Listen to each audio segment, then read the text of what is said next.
Touchdown! Kansas City! A 3-yard touchdown pass in overtime. Kansas City wins the game. Welcome into The Drive with Carrington Harrison. Back-to-back best sports talk hosts as voted on in the Pitch magazine. Live from the Fan Studios. Here's CDOT. Let's do this. Another day, another dollar, another edition of The Drive. You are listening to The Drive on 96.5 The Fan, 96.5thefan.com, and also the Odyssey app. My name is Carrington Harrison. Excited, thrilled, delighted to be here with you on this wonderful, wonderful Wednesday. We have so much to get into in today's show. We will talk a little bit of Royals. We'll talk about Angel Zerpa and how yesterday's game finished out. We're going to talk a lot of draft today. We are coming in very, very close on the NFL draft. It actually is next Thursday is round one of the NFL draft. We're really going to start to ramp up our coverage here coming up over the next couple of days. We'll talk some college football. We'll talk some NBA as the playoff picture is starting to get more and more clear. There is a lot going on right now in the world of sports. Before we do any of that, let me welcome you into the show. My name is Carrington Harrison. Rob Brinton is here. Rob, how are you feeling today, my man? I'm good, buddy. No complaints on a nice little Wednesday. I mean, I didn't like the Royals result last night, but so it goes. Such is life. We'll get to the Royals in a bit. I do want to start with the Kansas City Chiefs. Before we do that, let me remind you of a couple of things. We need you listening to The Drive each day at 2 o'clock right here on 96.5 The Fan, 96.5thefan.com, and also the Odyssey app. I also need you to tell one friend about the show. It'd be great if you could tell two, but you know what? If you could just tell one person about the show, I would greatly appreciate it today. So let's start with the Chiefs. We could start with the Royals, but that's just going to be giving you stats about how they don't score runs. I feel like we've done that enough over the last couple of days. Let's start with the Kansas City Chiefs. This is where I would like to begin. Yesterday, we gave you guys the breakdown of how the mocks are starting to come out for Kansas City. There are a lot of mocks that have them going offensive tackle. Joshua Simmons is the most popular player that has been mocked to Kansas City. There's a couple of other offensive linemen. There's some defensive linemen that have been mocked to Kansas City. There's not a lot of skill position players that have been mocked to the Chiefs. Now, you guys know the vibe that I'm with this offseason. It is about being younger and more explosive in the pieces and weapons around Patrick Mahomes.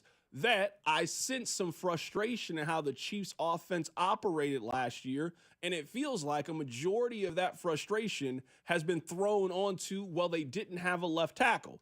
I would contend a little bit that they didn't have a dynamic running back last year. They didn't really have a dynamic tight end last year. They had injuries in the wide receiver room. And if you combine all of those things, it's difficult for you to have the explosive offense that I think, want Kansas City to have. And as I look at their depth chart heading into the year, I mean, this is the offense that we expected to see last year until injuries took over. You have Isaiah Pacheco. You have Kareem Hunt. You picked up Elijah Mitchell. You look at that wide receiver room, Xavier Worthy, Rashee Rice, Hollywood Brown, Juju Smith-Schuster. We'll see what happens with some of the other players. You bring Travis Kelce back for what we believe to be his final season. Noah Gray, Jarrett Wiley, who you drafted last year, who picked up an injury. At this point, we know the pieces and the parts with the Chiefs offense. But this is what I would like to do. We went back and we just looked at the last 5 drafts that the Chiefs have had. And the reason that I think this is significant is these are all the drafts after the Chiefs paid Patrick Mahomes. Because one conversation we had when the Chiefs gave out a $500 million contract in June of 2020 is that their job was going to be that you have to draft and develop skill position players, and you got to try to find number 1 and number 2 offensive skill position players, and you're going to have to do so at a cost-controlled price. So we looked up. These are all the skill position players that the Chiefs have drafted since they signed Patrick Mahomes to the largest deal in the history of the NFL. They have drafted 2 running backs since then, Clyde Edwards-Helaire and Isaiah Pacheco. They have drafted 2 tight ends since then, which would certainly make sense. You've had Travis Kelce, who might be the best tight end in the history of the NFL. You drafted Noah Gray and Jarrett Wiley. You then look at the wide receiver room. You have drafted 4 wide receivers since paying Patrick Mahomes. Cornell Powell, Sky Moore, Rashee Rice, and Xavier Worthy. You have drafted 8 skill position players since paying Patrick Mahomes. Now, what does all of this mean? This is maybe my biggest critique about the Chiefs offense. And critique can only be used in such context because we're still talking about a team that has won multiple Super Bowls since paying Patrick Mahomes. You guys know my philosophy. A dynamic offense comes from either signing dynamic players in free agency or developing dynamic players through the draft. You haven't taken a whole lot of swings at those players. Their running game, I think you have seen a decline over the last couple of years. It makes sense. You spent 2 draft picks on a running back. One you missed on in Clyde Edwards-Helaire, and Isaiah Pacheco you certainly hit as a 7th round pick, but he's never ran for 1,000 yards. Isaiah Pacheco is fine, and he is a player that right now some of you want to replace, and he still has a year left on his deal. You look at the tight end room. I think Noah Gray is certainly solidified himself as a number 2 tight end, not a number 1, not a guy that you think is a Pro Bowl, all-pro caliber player, but certainly a good player. Wiley dealt with some injuries this year. We'll see how his career comes along. It's way too early to kind of prognosticate on what you think he's going to be at this stage. You've missed on 2 wide receivers in Sky Moore and Cornell Powell, and you've hit on Rashee Rice and Xavier Worthy. What I want the Chiefs to do in this draft class is I want them to continue to take more and more swings at trying to find those players. And I think that's the pathway to this offense, getting back to being a top 10 offense, being a top 5 offense, being a dynamic offense, and being explosive. Daniel Jeremiah, who I think is one of the best draft people that are out there, he said something very interesting. I saw him tweet this, and I've listened to a couple of podcasts where he talked about this. He called this a starter's draft, is what he called it. That's what he called it. If you are looking for a starter, they are available. Here's the tweet. I've talked to several general managers and head coaches over the last week, and everyone seems to agree. This is a starter draft. Maybe not a ton of star power, but your goal should be to come away with 3 or 4 solid starters. They are out there. Go find them. Then this team needs to draft 2 starters on offense and 2 skill position players that can start. They need 1 at running back. And I think that they should start the process of preparing for life after Travis Kelce because it is coming. I might argue it is here already, but you're going to have Travis Kelce for next year. He certainly is going to factor into whatever you are doing offensively. If Daniel Jeremiah and the people that know this draft are telling me that it's a starter draft, then Rob, they need to come away with a starter at running back. And they need a running back that you think over the next couple of years you can plug in alongside Patrick Mahomes and can be a viable 1,000-yard, 1,200, 1,300 yard from scrimmage guy. Find your James Cook. Find your James Conner. You don't got to take a big swing and draft Ashton Genty. Nobody's asking for you to go get Amarian Hampton, the very talented running back out of North Carolina. Can you find a 1,000-yard runner in this draft class, a legitimate number 1 starter, someone who in the middle of his career, you won't argue that 28-year-old Kareem Hunt, who is averaging 3.6 yards per carry, is a better running back than he is? Because that's what it did the last time you drafted a running back. At tight end, I like Noah Gray. I think we know what Noah Gray is. Noah Gray is a strong 2. The Chiefs are going to need a 1 at tight end. And I think we've seen how having a really good tight end, especially with Mahomes' ability to improvise and find where guys are, how much of a dangerous weapon that can be in the middle of the field. So I understand the Chiefs have other needs, and they have enough draft picks. I think they're going to be able to identify them. But if I'm hearing that this is a draft in which you can find 3 or 4 solid starters, they need more solid starters from a skill position standpoint on offense. They need some at wide receiver. They need some at running back. They need some at tight end. This team, I think, over the last handful of years or so, they have let some of these other skill positions go. And if you want to get back to feeling like you have the best offense in the National Football League and you are fully maximizing the parts around a quarterback who should be in his prime, you got to take more care and you got to spend more resources and take more swings at trying to find those young, dynamic players in the draft, and they just haven't done that enough over the last 3 or 4 drafts. I mean, I get what you're saying, but you know what that Daniel Jeremiah tweet combined with that stat you gave about how the Chiefs draft tells me? If they're going to walk away with 2-3 starters, it's far more likely those 2-3 starters are on defense or offensive line because they just don't dedicate the resources to skill position players. Maybe they get a running back. It's a super running back deep class. But maybe they get a running back and they basically redshirt him and they say, hey, it's going to be a 2026 thing because we have 3 guys. If they walk away with 2-3 starters and it's Joshua Simmons, a corner, and a safety just picking positions on the field, they would still do what Daniel Jeremiah said. But when you don't allocate resources to skill position, I think it's far more likely on Monday the 27th or 28th, whatever day that is post-draft, we're sitting here talking, oh, they found starters, and they also found a couple of skill position guys that need to develop, because that's how the Chiefs have acted post-Patrick Mahomes getting the bag. Text line 913-586-7965. CDOT, why do you not consider Noah Gray to be a legitimate replacement for Travis? He's delivered every time he's called upon. I think Noah Gray is just fine. I mean, I'm looking at the numbers that I've seen in Noah Gray's career. He is around a guy that's going to average around 10 yards a catch. I mean, he did that in 2022, 2023. He did that even when his usage improved this past year. I wouldn't argue that Noah Gray was that much different of a tight end this past year. They have just thrown it to him more and more and continued to make him a more of a focal point in the offense. I mean, he got 40 targets last year. He did pretty good with those 40 targets.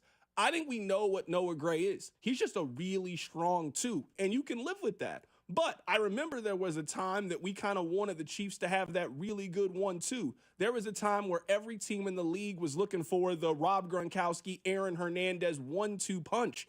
If you don't think that you're going to have Travis Kelce pass this season, then try to go find that legitimate number 1. You had a chance to get Sam Laporta a couple of years ago. You got Felix Anudike-Uzomah. If you had Sam Laporta and Noah Gray was your number 2 in that scenario, I think you feel really good about your wide receiver room.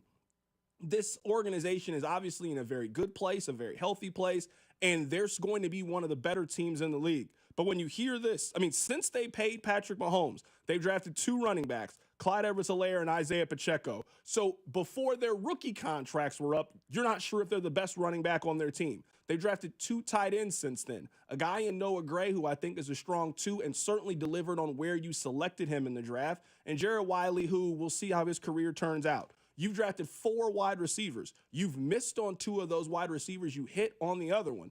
I want to see the Chiefs take 3 good swings at skill position players this year. Draft yourself a running back, pick up another tight end, pick up a wide receiver that you feel you can develop. And if you can hit on 2 or 3 of those guys who turn out to be productive starters on rookie contracts, I think that could be the building block, especially moving forward. You got a young running back in this scenario. You got Rice and Worthy who are still on their rookie deals. If you pick up another tight end, you just signed Noah Gray. This organization has to start thinking about what life is going to look like after Travis Kelce, and we are potentially a year away from that. You could build a very strong foundation of an offense that has 4 or 5 productive starters who are all under the age of 25, and I think that starts in this year's draft. We can keep that conversation going on the other side, 913-586-7965. We'll also talk about last night's Royals game as they lost another one to the New York Yankees. Keep it right here. It's The Drive. The Drive with Carrington Harrison on your new home for K-State Athletics, 96.5. The Fan, brought to you by DM Injury Law. Have you or a loved one been in a car wreck? Contact DM Injury Law today and get the money you deserve. Car wreck? Remember, Mike's got this. During the NBA play-in tournament, FanDuel is giving all new customers a shot at $250 in bonus bets. Join FanDuel today. You'll get started with $250 in bonus bets if your first $5 bet wins. From three-pointers to steals to assists to who you think will get a double-double, who you think will make the first basket of the game. FanDuel has so many ways to bet on your favorite player props. Plus, even after a game tips off, you can combine live prop bets into a same-game parlay for a chance to win real big. So visit FanDuel.com. Use my promo code KFNZ to get in on all the NBA play-in tournament action. FanDuel, an official sports betting partner of the NBA, and also 96.5 The Fan. 21 and present in Kansas. First online real money wager only. $5 first deposit required. Bonus issued with non-withdrawable bonus bet, which expires 7 days after restrictions apply. See terms at sportsbook.fanduel.com. FanDuel is offering online sports wagering in Kansas under agreement Kansas Star Casino, LLC. Gambling problem. Get in with your best bet. Call 1-800-522-4700 or visit kansasgamblinghelp.com. Hi, Drew and Jonathan Scott here, reminding you that a lot of life's firsts are better with help from American Family Insurance, like your first home expansion. or your first big lightning strike.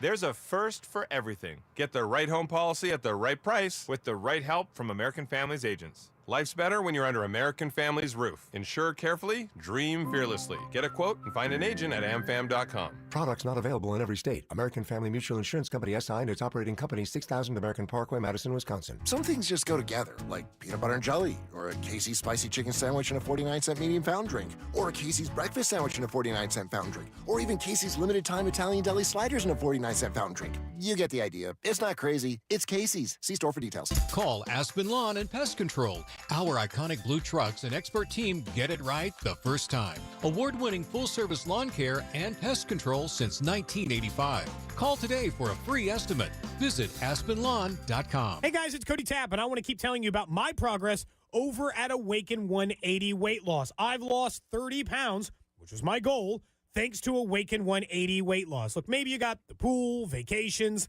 life got busy on you. It did for me. I wanted to make a change so I had more energy for my kids, so that the superbone foot didn't hurt anymore. And I'm feeling so much better. The pressure off my knees, and you know I've had 3 surgeries, so I needed that. And everything else in between has made me feel so much better over at Awaken 180 Weight Loss. 6 weeks, 30 pounds. That's what I did, and you can do as well. I did it with no medications, no extra working out, no calorie counting, just the help with the people over at the Awaken 180 at-home program. At home, meaning you don't have to leave your house in order to talk to Awaken 180. Make sure your summer is everything you want it to be and give them a call. 844-346-1800 or find out even more online at awaken180weightloss.com. That's awaken180weightloss.com. Hey, not to be dramatic, but you should smell this. It smells so good. Whoa, that's quite the reaction to mixing and matching Gain scents. Let's hear another from Ashley, who mixed Gain products and went... I'm so excited. Yes, you are. What about you, Isaiah? That's what I'm talking about. Yeah. Yeah. And Emily summed it up like so. It is just chef's kiss. Couldn't have said it better myself. Mix, match, more happy with Gain. This is a story of the one. As a maintenance specialist for university housing, he knows college students can major in wear and tear. Plus, housing so many students doesn't leave a lot of room to house all the supplies he needs. That's where Grainger comes in. With over 1 million industrial-grade products and fast, dependable delivery, Grainger carries the quality products he needs so he doesn't have to. From a new door hinge to a whole new faucet. Call, click Grainger.com, or just stop by. Grainger, for the ones who get it done. All power, zero compromise. Ego cordless outdoor power equipment features advanced lithium battery technology that exceeds the power and performance of gas without the noise, fuss, or fumes. From blowers and trimmers to mowers and pressure washers, one battery powers over 90 tools. No wonder it is the #1 rated brand in cordless outdoor power. Power beyond belief. Visit egopowerplus.com to learn more or to find an Ego retailer near you. That's egopowerplus.com. The price of gold could surge in 2025. A large bank analyst is calling it the ultimate perceived safe haven asset. That's why thousands of hardworking Americans are getting help safeguarding their money and saving with precious metals like gold and silver. Call 855-838-GOLD to learn about the top-rated precious metals company, Goldco. They're going to give you a free gold and silver kit. Plus, you can also get up to a 10% instant match in bonus silver on qualified orders. Call Goldco at 855-838-GOLD. That's 855-838-GOLD. Performance may vary. You should always consult your financial and tax professional. I'm Jenna Fisher. And I'm Angela Kinsey. And together we have the podcast Office Ladies. Just because we finished rewatching The Office does not mean we're going anywhere. Every Wednesday, we'll be sharing even more exclusive stories from The Office and our friendship with brand new guests. Plus, you can revisit all the Office Ladies rewatch episodes every Monday with new bonus tidbits before every episode. So follow and listen to Office Ladies on the free Odyssey app and wherever you get your podcasts. You're listening to 96.5 The Fan from the Mission Plumbing, Heating, and Cooling Studios. You're listening to The Drive with Carrington Harrison on 96.5 The Fan and the Odyssey app. Welcome back to The Drive. If you missed it, we started today's show talking about the NFL draft, and we were talking about how a lot of the early mock drafts have the Chiefs building once again on the offensive or defensive lines. Now, I would not be opposed to it. If the Chiefs drafted Josh Simmons, the offensive lineman out of Ohio State, and their plan was going to be in 2026, he steps in for Jawan Taylor and takes over at right tackle. That is not a bad plan. If the Chiefs want to put another D tackle next to Chris Jones, they lost Tershawn Wharton. They want to rebuild that defensive line. I'm with that plan. If the Chiefs wanted to go get another pass rusher and put him opposite of George Karlaftis and opposite of Charles Omenihu and fill in and have more pass rush, I don't think that's a bad plan either. But what I do want this organization to continue to focus in on is rebuilding the other side of the football and continuing to put very talented skill position players around Patrick Mahomes. I don't think the problem with the Chiefs offense is the offensive coordinator. I don't think the problem with the Chiefs offense is the quarterback. I think it's with the pieces. And when we have seen the best version of Patrick Mahomes, he had the best version of skill position players. The best version we saw of him had Kareem Hunt, Travis Kelce, Tyreek Hill, and Sammy Watkins. The best versions we've seen have had Tyreek Hill and Travis Kelce in his prime. As we've gotten further away from that, I think you have seen defenses adjust and they're able to take some of the parts away from the offense, which has obviously caused Mahomes to struggle at times. They have drafted 8 skill position players since paying Patrick Mahomes the $500 million. Clyde Edwards-Helaire, Isaiah Pacheco, Noah Gray, Jared Wiley, Cornell Powell, Sky Moore, Rashee Rice, and Xavier Worthy. They haven't put enough of those pieces around them, and I want them to continue to try. Someone on the text line asked the question, C-Dot, why do you not think that Noah Gray can become Sam Laporta with additional targets? I think we've seen enough of Noah Gray to know that he is Dawson Knox. And I don't say that as a put down of what I think that Noah Gray is. I think he is a more than capable tight end in the league who is a really good number 2 option. But I think when you have Dalton Knox, you go out and you draft Dalton Kincaid and you hope that he can be that game changer kind of player. I think you draft a Sam Laporta and you try to have that 1-2 punch. I don't know if Noah Gray is ever going to be a player in this offense that you're going to throw it to 75, 80, maybe more times. I don't think that's what he needs to be in this offense. I actually think how they used him last year is pretty close to what I think that he is, and I thought he excelled in that role. Last year, he had 40 catches for 437 yards. He averaged 10.9 yards per catch and around 5 touchdowns. Now, I think those numbers will bump up a little bit because I do think that they're going to use Kelce a little bit less this year. And if you get a healthy Hollywood Brown for more of the season, if you get a healthy Rashee Rice for more of the year than you did, then some of those opportunities for the other players I think is going to go down. But I think we're actually really close to what I think Noah Gray's capability is. And he's a fine, productive, rotational depth piece for you in any offense. There's no shame in that, especially when you drafted him as a 5th-round pick at pick 162. He's more than lived up to what you drafted him to be. I think the Chiefs are chasing the Patrick Holmes, the Travis Kelce replacement, or maybe Chiefs fans are chasing it. I think Noah Gray could be it, but I think if Noah Gray is going to be it, they need another weapon.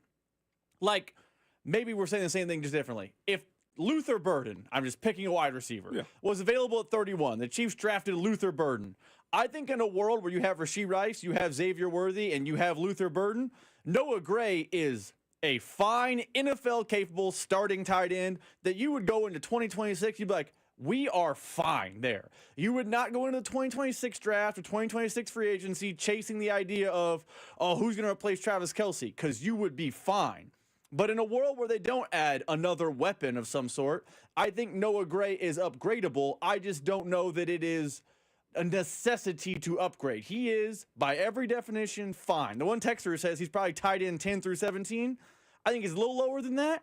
But if you have tight end 21 and you have Patrick Mahomes, you're more likely than not going to be okay if you have other weapons. And this is maybe where I am just on the opposite side of other people, because I've seen this pop up multiple times on the text line. C-Dot, the Chiefs' Super Bowl losses have been a result of offensive line issues. I don't think that's why they lost the last Super Bowl. I mean, it was certainly part of why they lost. I mean, nothing worked for them. I think Philadelphia realized how easy it was to take things away from Kansas City's offense, and I think Mahomes panicked because of it. I think they realized, wait, there's nobody on this offense we're afraid of. Now, some of that was due to injuries last year, but we don't think Kansas City can run the ball effectively on us. as good of a game I know that it ended for Xavier Worthy. Xavier Worthy had 6 yards heading into the fourth quarter. So we will remove your down the field deep threat option. We don't think that Travis Kelce can run past anybody. We don't think that DeAndre Hopkins can get open. We don't think you can do anything with these pieces around you. I don't think the Chiefs' offensive line last year in the Super Bowl was bad to the point where you couldn't move the football against you. I think that you had a defense that was far more physical than you were and have way better position players to take the things away that you really wanted to do on offense. And I don't think the Chiefs had enough playmakers last year. So maybe that's where I'm just different than most people. I think that's why they lost the Tampa Bay Super Bowl for sure. I don't think that's why they lost the Super Bowl against the Eagles. I think the Eagles, with that young secondary in their pass rush, I think they were able to take away almost everything offensively that the Chiefs wanted to do because the Chiefs had very average skill position players last year. I mean, maybe me and you were on the same page here. I just think what happened in the Super Bowl was quite simply a little bit of styles make fights. The Eagles are one of the handful of teams across football that can cover you up with their secondary without bringing pressure, and they can get pressure without bringing heat, and that was a nightmare for the Chiefs. Because how many times we heard that stat over the course of Patrick Mahomes' career where it's like, versus the blitz, and it's just astronomical numbers. And you saw it in the playoffs. Teams were blitzing, and Patrick Mahomes just finding people wide open.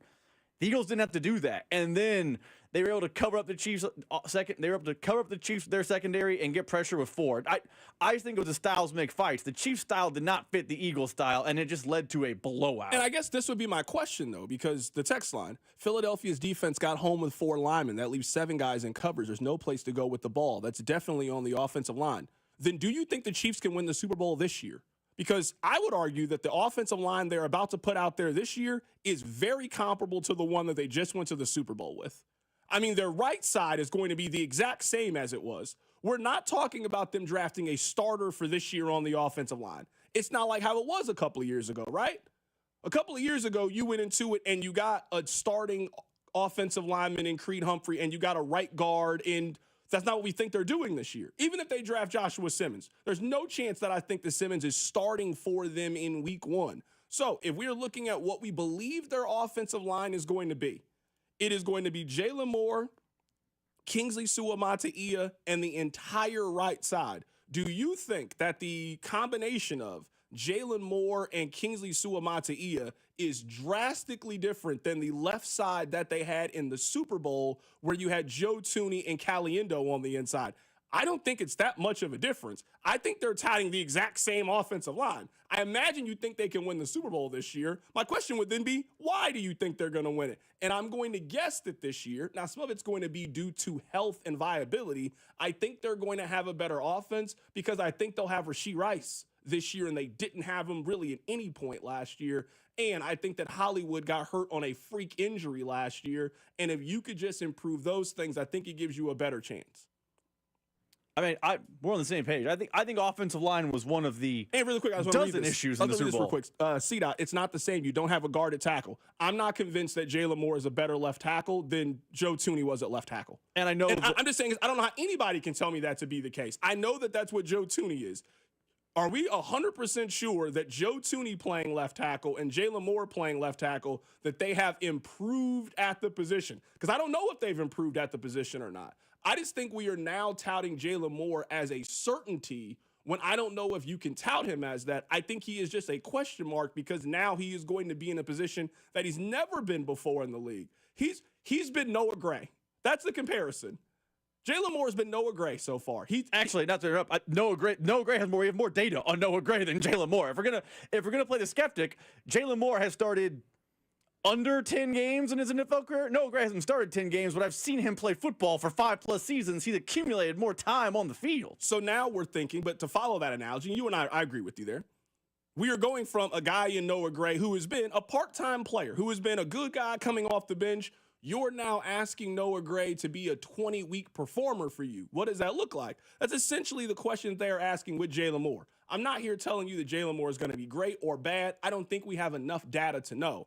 I'm just simply saying is if you are looking at their failure in the Super Bowl last year largely on the offensive line, I'm here to tell you that I think their offensive line is going to be pretty comparable to the one they had in the Super Bowl. What's going to be the difference? They play Philadelphia this year in the regular season. What do you think is going to be the difference? I hope the difference is you have a capable running back that can help you in there and you take some of the pressure off Patrick Mahomes. I think the difference is going to be, aside from Xavier Worthy, you have a couple of other wide receivers that can create separation and get open for you. You didn't have enough playmakers last year, to me, to beat a defense like the one the Eagles touted out there. And to further your point, if you, and I, not you specifically, but if everyone is saying the offensive line is the same, they might be better or worse or the same at left tackle. Are they better or worse at left guard? Because I saw Mike Caliendo. He was the definition of league average. What's that baseball stat? WAR, wins above replacement level? Fine. Mike Caliendo was replacement level. I know Brett Veach told us that Kingsley Suamataio had some encouraging practice reps at left guard. He might be He league might average. be worse. He might could be league worse. average. Yeah. They could actually be worse on the left side today than they were on the Super Bowl. So we just don't know. Their offensive line is different now, but is it really different? Because it might be the same. Unlike that Bucs Super Bowl where, remember, they started Rimmers and they had Wiley out of position and they had Austin Ryder and they had other names I can't remember playing the Super Bowl. It was 5 new guys the next year. The Chiefs are 2 new guys, but I don't know that they're better guys. Let's talk about the Royals game yesterday, and it was a little bit of a disappointing outing for Angel Zerpa. Certainly no question about it. This is where I potentially struggle with yesterday's loss. There's no question that Angel Zerpa is part of why they lost yesterday. You can't deny that. He came in, they had a lead. He left, they didn't have the lead. It's hard to say that you weren't at least in the middle of it. This is the thing, though, and I will continue to say this. We don't have to spend too much time on this. Their offense continues to ask their rotation and their bullpen to do magic tricks. You scored 2 runs again yesterday.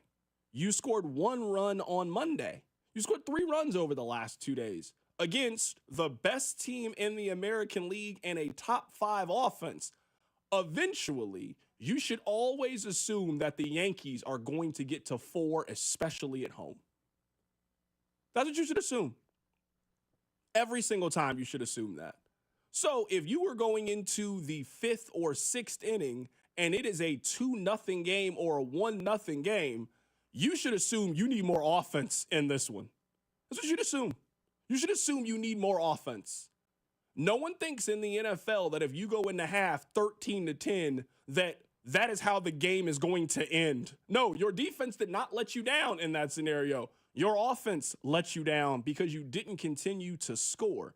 I don't mean to beat a dead horse. I don't need to continue to bang on the same drum. I think you guys know where my stance is. If the Royals are going to continue to score less than 3 runs in all of these games, then yeah, we can be mad at Angel Zerpa, and yes, he's a reason that they lost yesterday. Their biggest problem continues to be if you don't score 4 runs consistently, especially against good teams like they've been playing of late, you're just always going to put yourself in the danger zone where yesterday can happen. The Yankees get to their average, and you got to yours, which is 2. I think I agree with you first and foremost. The offense is the problem. You're not winning baseball games 2-1, or at least not consistently. We're on the same page there. I do think it's fair for fans to be a little bit frustrated with yesterday's loss, though. Maybe not at Angel Zerpa, but at Matt Quatrero. Like, Jacob Milham was part of the Kings of Coffin, and they put this stat out yesterday that Angel Zerpa has not been good this year against lefties. And yet, in a situation with the game on the line, hanging in the balance, it was Zerpa versus lefty time. That's maybe not the ideal guy to go to. Now, do I think Q's in a little bit of a no-win situation because his offense can't get to 3 and he's got to have a rotation and bullpen and push all the right buttons to basically aim for a shutout every single night or he's going to lose the game? Yeah, that's a bad situation to be in. But I do think it's fair to say, hey, the game was on the line. You had options in the bullpen that looked better on paper than Angel Zerpa. Why didn't you go to those options? I don't know those options would have been any better. Maybe Daniel Lynch blows the game last night. Maybe they bring Urseg in and he gives up a double. We don't know the alternative. It's an alternate reality. We'll never know. But I think it's fair to question, hey, the guy who has struggled against lefties this year, I know might not be the option here. And if you know and I know, I bet Q knows, it's hold them down as much as possible because my offense can't get to 4 or 5. I would have liked a better choice in the 6th there, but I don't think it's some massive, the sky is falling for the bullpen take. I think Q had better options. And I think that's a very, very fair stance to have. I just looked up runs per game while you were talking. The Yankees are averaging around 6 runs a game. They're second in Major League Baseball. The Cubs are at first this year in runs scored, and the Royals are at 29th. They're at 29th this year. And I would say holding them to 4, you held them below their average. That gave you a chance to go win the game yesterday. It gave you an opportunity. You just didn't do enough there to do it. I think the bright side, the positive side about all of this is it is about to get easier here in theory. You got one more game against the Yankees today. This weekend, you go play the Detroit Tigers. You come back home next week where you got Colorado, you got Houston. Houston is 22nd in runs scored. Colorado is dead last in run scores. You are almost out on the other side. I know we've said this a lot about the concept of treading water. You're almost on the other side. Don't get swept today.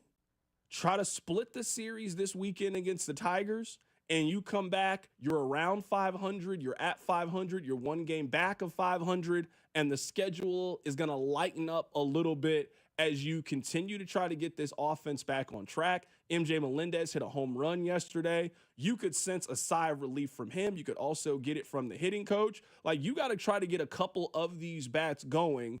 And if you can just hover around 500 while you're 29th in runs scored, and if you can just try to get closer to the league average, I think you can get on a little bit of a run where you can turn this thing around, at least offensively for you. To that same glass half full approach, and it is weird because I feel like with the Royals, no matter what happens, and not just glass half empty, fans are doom and gloom. Jared Kohler, who used to work at KCTV5, he might still be at KCTV5, he put out this stat last night. Last year, the Royals offense, which is nearly identical in names, they basically had Jonathan India added to this lineup. Through the day that Vinny got hurt last year, the Royals had 4.8 runs per game last year with nearly the identical offense. So, yes, in September last year, the offense was bad. In the postseason, it had its struggles. And start this season, it's been bad. So if that's your sample size of bad, I can't argue with you. But there was a large portion of last year where this offense, which is the same parts and pieces basically, was successful. So if you can get through the tread water moment, if you can get through to the next 5 games, and let's say you go 2-3 and you come back home for a series against the Rockies and you're 10-14, it's not great, but you know what? I feel like the Rockies and the Astros have a chance to be get-right series, and if you can get back to what you were for 5-6 months last year at these same parts and pieces, I think it's going to work out because pitching is still there. I know Zerpa blew it, but Waka got his team into the 6th, not giving up any runs against the Yankees. The night before, the pitching was good again against the Yankees. Against the Guardians, they had one, air quoting, bad outing. They are in all these games. It is just a matter of if the offense can get back to the offense was doing pre-Vinny injury last year, I feel like the team has a chance to take off, and the division is middling as well. I don't know if I've ever asked you this question before, but I'm thinking it because we're talking about the New York Yankees, and the Yankees have maybe the most iconic baseball hat that is out there. Rob, did you go through a baseball cap phase? Because I would say a lot of people listening, 913-586-7965, you went through that phase where you were in the baseball caps. Maybe you didn't have hundreds of them, but, you know, you had a Yankees one, you had a Cubs one, you had a Red Sox one, you had a various, maybe you had multiple different Royals one. You like the patch on the side. I feel like most of us went through a baseball cap phase. Rob, I don't really see you wear a lot of hats. Did you go through a baseball cap phase? I did, but it was mostly like different variations and iterations of the KC hat. Like, remember for a while that was like the cool thing to do? They had like the red Kansas City hat with the American flag on it. They had the white one with the blue, like stuff they never wore on the field, but like lids would have different I'd have a whole wall of just KC hats that weren't the Royals hat. That's kind of the phase I went through. I was never the person that was like, oh man, I'm going to wear the Yankee hat. That was never me. But Was there a navy and white KC hat? Yeah, I might go find myself buying that. Was there a red and blue KC hat? Absolutely, I bought that one. So that was my hat phase, just different iterations of the same Royals hat. Did you bend the cap? Yes. You weren't keeping it flat. I wasn't like, you wasn't all the way. No, okay. It was a couple quick pulls to get it a little bit bent. Did you leave the sticker on the cap? No. Okay. That was 2 Americas? That is, in my America, that's not looked at as a fashion statement. Okay, That looks like you're trying too hard. I was asking if you were leaving the sticker on because, back in the day when I was rocking the caps, if you took the sticker off, I looked at you weird. Like, yo, what are you doing? Like, you don't have the sticker on there? I was just asking. I was asking if you went through a baseball cap phase. I just wanted to know. Coming up on the other side, let's talk a little bit of NBA. The series that matter in the NBA are locked in. I don't care about the 8 seeds. Oklahoma City is going to smoke whoever they play. The Cleveland Cavaliers are going to smoke whoever they play. The series that matter are locked in the NBA. We'll go through them next. Keep it right here. It's The Drive. The Drive with Carrington Harrison. This man was a bona fide scrub. On 96.5 The Fan, brought to you by DM Injury Law. Have you or a loved one been in a car wreck? Contact DM Injury Law today and get the money you deserve. Car wreck? Remember, Mike's got this. If you're like me and you're trying to break through that boring lunch routine, I've got the option for you. I discovered lunch at Hy-Vee Market Grill. Forget the after-lunch fast food coma. The Hy-Vee Market Grill offers fast and fresh options with made-to-order burgers, salads, sandwiches, and wraps like the 3-cheese patty melt, the crispy chicken or Cobb salad, BLT or tenderloin sandwich, and my personal favorite, the peanut butter bacon burger. For high quality and great value, freshen up your lunch routine at the Hy-Vee Market Grill today. Hop into Hy-Vee for all your Easter needs, like baskets, candy, chocolate bunnies, and more. Treat your family to Easter brunch at the Market Grill. Just $24.99 for adults, $7.99 for children, and kids 5 and under eat free. Staying home? Try Hy-Vee's Easter meal deal for just $30. Get all the fixins you need to feed your duckling spiral sliced ham, russet potatoes and gravy, green bean casserole, and bakery fresh rolls. Make this your most excellent Easter ever, only at Hy-Vee. There are some exciting new menu options at Gates Barbecue. It's Carrington Harrison here from The Drive, telling you about my favorite barbecue restaurant in town. Check out the Gates Burnt E Mac. It is some delicious mac and cheese that is topped with some Gates Burnt In. It's a meal all by itself. You also can get the onion ring splits. You get a little bit of that classic Gates fries. You also get some of their delicious onion rings. They also have the chicken link, which I had it a couple of days ago. Absolutely tender. It's got that classic Gates flavor, that seasoning to it. It's definitely worth checking out. It's getting warmer outside, so that means you are taking the grill out of the garage and you are planning on cooking for yourself. So make sure you got some of that classic Gates sauce and seasonings for whatever your meal is. We're also heading into the summer and the spring, so the next time you go to the grocery store, make sure you're equipped for all of those things and make sure that you include Gates Barbecue. You don't have to just do that. Maybe you're still trying to figure out dinner plans. Go in today and make sure that you have that taken care of. There's a lot of barbecue options in town, but there's one that is a cut above the rest, and you know where it is. It's Gates Barbecue.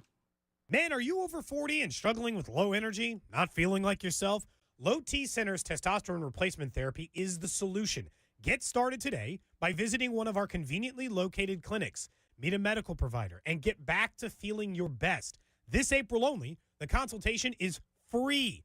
Treatment is tailor-made just for you and is covered by most major insurance. Get treated at our centers or from home. Why wait? Book your appointment now at lowtcenter.com. That's lowtcenter.com. Looking for the best food, drinks, and game day vibes? The Landing Eatery and Pub in Liberty has you covered. Happy hour Monday through Friday, 3 to 7 p.m. with great drink specials. Game day buckets, 5 beers or seltzers. Keep the party going Saturday and all day Sunday. Catch every play on over 68 TVs while enjoying our massive 102-item menu. Love live music? Our neon-lit smoking patio has bands Thursday through Sunday.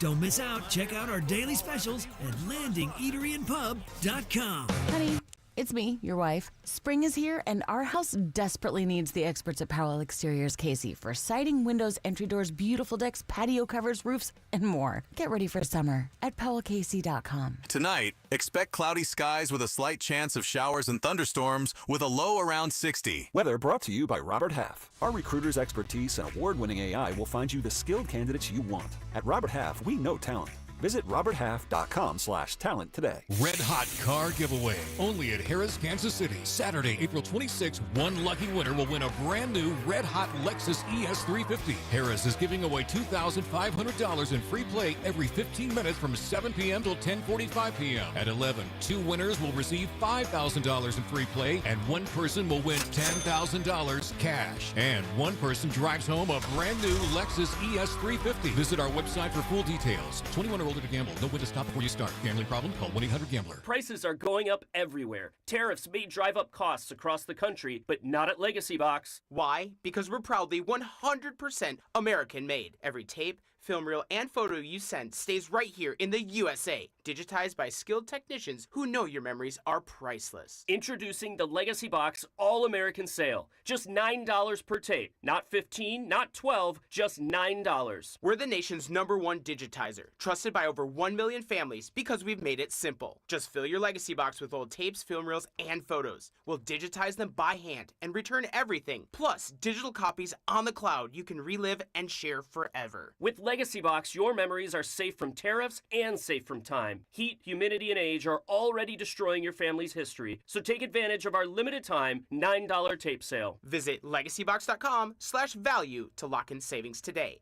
That's legacybox.com/value. Legacy Box, American made, trusted by families. This afternoon, partly sunny, slight chance of rain showers, 75. Weather brought to you by Robert Half. Our recruiters' expertise and award-winning AI will find you the skilled candidates you want. At Robert Half, we know talent. Visit roberthalf.com/talent today. This is 96.5 The Fan, your home for Chiefs football. All right, let's talk a little bit of NBA playoffs. We'll get back to local coming up in just a bit. But all of the series that I'm interested in the NBA playoffs are locked in. I do not care who the Thunder are going to play in round one. They are going to handle their business. Same thing with the Cleveland Cavaliers. Now, we don't know at this point who they're going to play, but let's assume they will both be big favorites and they are both advancing to the second round of the NBA playoffs. I would also throw the Boston Celtics in that same category. If you are looking at the draft sites, the betting sites right now, the Celtics are minus 5,000 favorites over the Orlando Magic in their series. I'm not here to waste too much of your time. Boston in 5. Boston usually has one game that they'll lose at home where they don't shoot it well enough, and that's Boston in 5. Let's get to the other series, because I think almost all of these series are fairly interesting in round one. Let's start in the Eastern Conference. Someone just texted in. I think this is the most fun series that's out there. I can't disagree with you. Pacers and Bucks. The Pacers are 195 to win the series. You can get the Bucks right now at plus 160. This is where I'm torn, Rob. I think the Pacers are the better team. The Bucks have the best player in the series. I think there is a chance they get Damian Lillard back at some point late in this series. It's hard to go against pick the best player in the series. I'm going to take the Pacers because of Bucks' early round disappointments, but I don't feel good about it. Give me Pacers in a tough, well-fought 6-game series. I'm going to take the Pacers to advance to the next round of the playoffs. Who's the coach of the Bucks? Because I'm pretty sure he's notable for choking these sorts of things away. He does have a title under his belt, but he's more known for sad exit or most disappointing exit or sadness in the NBA playoffs. I love the idea of the Bucks, and as a person in sports and works in Kansas City with the Royals, the idea of a superstar staying in a market like Milwaukee in the NBA, I like to see Milwaukee do well, but I just think the Pacers are the better pick. I think Tyrese Halliburton might be the best player in the NBA we don't talk about. We talk about playoff Jimmy and we talk about Steph Curry, and we should, but we don't spend nearly enough time talking about Tyrese Halliburton. He is a star, and I know that he has a gold medal, but he mostly had to sit around and watch them get a gold medal. But he is crazy good, and I don't know the Bucks have any way to stop him. So I will take the Pacers in this series. I think it's going to go the distance. I think this is going to be that series we all talked about in the first round. Remember a few years ago it was Hawks and Knicks, where the whole world was talking about that series. That's kind of how I feel this series is going to play out, but I feel like the Pacers and Halliburton are the better play. Let's move to the one that at least Vegas is telling you that they believe is going to be a legitimate coin flip. You got the Clippers and the Nuggets. If you were going to bet on the Clippers, you probably should have done that a couple of days ago. You could have got the Clippers at plus money in the series. Very simple. I think the Clippers have more good players than the Nuggets have. I think the Clippers have the better coach. Now, this goes against the theory of take the series, take the team that has the better player, because the Nuggets clearly have the better player. After you get past the best player in the series, I think you could argue that the Clippers probably have the next 3 or maybe 4 players in the series, and they have a decided coaching advantage. This just feels like the Nuggets lose in 5 or 6 games, and it's time for them to make a hard reset. They got to make a decision this offseason about what they're going to do with Jamal Murray or Michael Porter Jr. They're going to have to figure out a head coach. I don't know if you can fire your head coach with less than 10 days to go in the regular season and think that you are using that as some rallying cry to turn things around. I think that is a cry for help, that your season is over and you are scratching to try to save it. I think the Clippers are playing as well as anybody in the Western Conference. I think the Clippers are going to win and advance to the next round of the postseason. I don't think there's any reason to overthink this. The Nuggets reek of a team that we're about to get an athletic expose in about a week and a half, that there was massive dysfunction behind the scenes. We're starting to get little, snippets and press releases about how the GM and coach weren't seeing eye to eye and there wasn't cohesion and the owner didn't want to do. We're starting to get little drips of a major dysfunction story. If there's that level of dysfunction, you're firing your coach and your GM with 5 games left in the season. I don't think you're, coming together and having this galvanizing moment. I think the Nuggets are a problem. I think the Nuggets are for a football analogy, because I know people in Kansas City like football more than the NBA. Remember the year the Eagles got just walloped by the Bucks in the first round of the playoffs, and it was like, oh, it turns out there was massive dysfunction. There was Big Dom, there was Nick Sirianni, there was Hurts. They never seemed to all get along. Yeah, that was Jason Kelsey's last game. That feels like what the Nuggets are right now, and they are going to go out and just get hammered by the Clippers. And then around this time next week, we'll be talking about, can you believe so-and-so and Jokic didn't get along? Can you believe the owner was best friends with Michael Porter Jr. and didn't like that's what the story we're going to get in a week with Nuggets and Clippers. Knicks and Pistons, I think, is going to be a fun series. I'm really? just happy. You think that's going to be fun? That one smells boring to me. I think there's always one boring one. I think it's going to be fun because I could see a scenario in which the Pistons steal one of the games in Madison Square Garden, and they're going back home with the chance to go up in the series or tie the series at 2-2, and the fans are going to be engaged. It's good to see Pistons basketball mattering and to see that fan base with a team that you should feel very optimistic in. I'm with you. I think the Knicks clearly win the series. I also just think usually in the NBA, there are steps you got to take. The Pistons took a big step. They have been a bad team. They made the postseason this year. The Knicks, we're talking about, you got a playoff experience coach. You've got one of the better point guards in the league. You got Karl Anthony Towns that has done this before. You got other guys who have gone through this playoff gauntlet where the Pistons don't have any of those players. I just think the Knicks are better equipped for all of this. I'm going to take the Knicks to win this one. I think they could win this or 5 or 6. I'll say 5 just to switch it up a little bit. I got the Knicks firmly taking care of business in their series against the Pistons, but I do think the fans in Detroit are going to make it fun. I don't think this series is going to be any fun. I think this is a sweep. I think the Knicks take care of business very fast. I think, we'd make all these cross-sports analogies. You know how we've talked about the Royals? Oh, they're good at beating teams they're worse than, but they can't beat the big dogs? That's the New York Knicks. They are clearly better than the Detroit Pistons.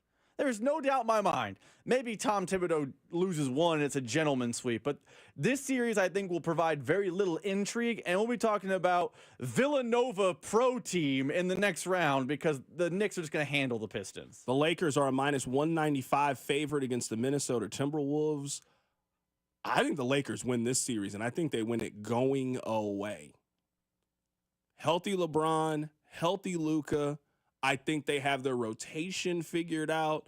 I don't really like this Minnesota team this year. I don't really like how Anthony Edwards is playing. He just shoots way too many threes to me for a guy who is so good at getting towards the basket. I think the Lakers win this or 5 or 6. I think how you feel about the Knicks and Pistons is how I feel about the Lakers and Timberwolves.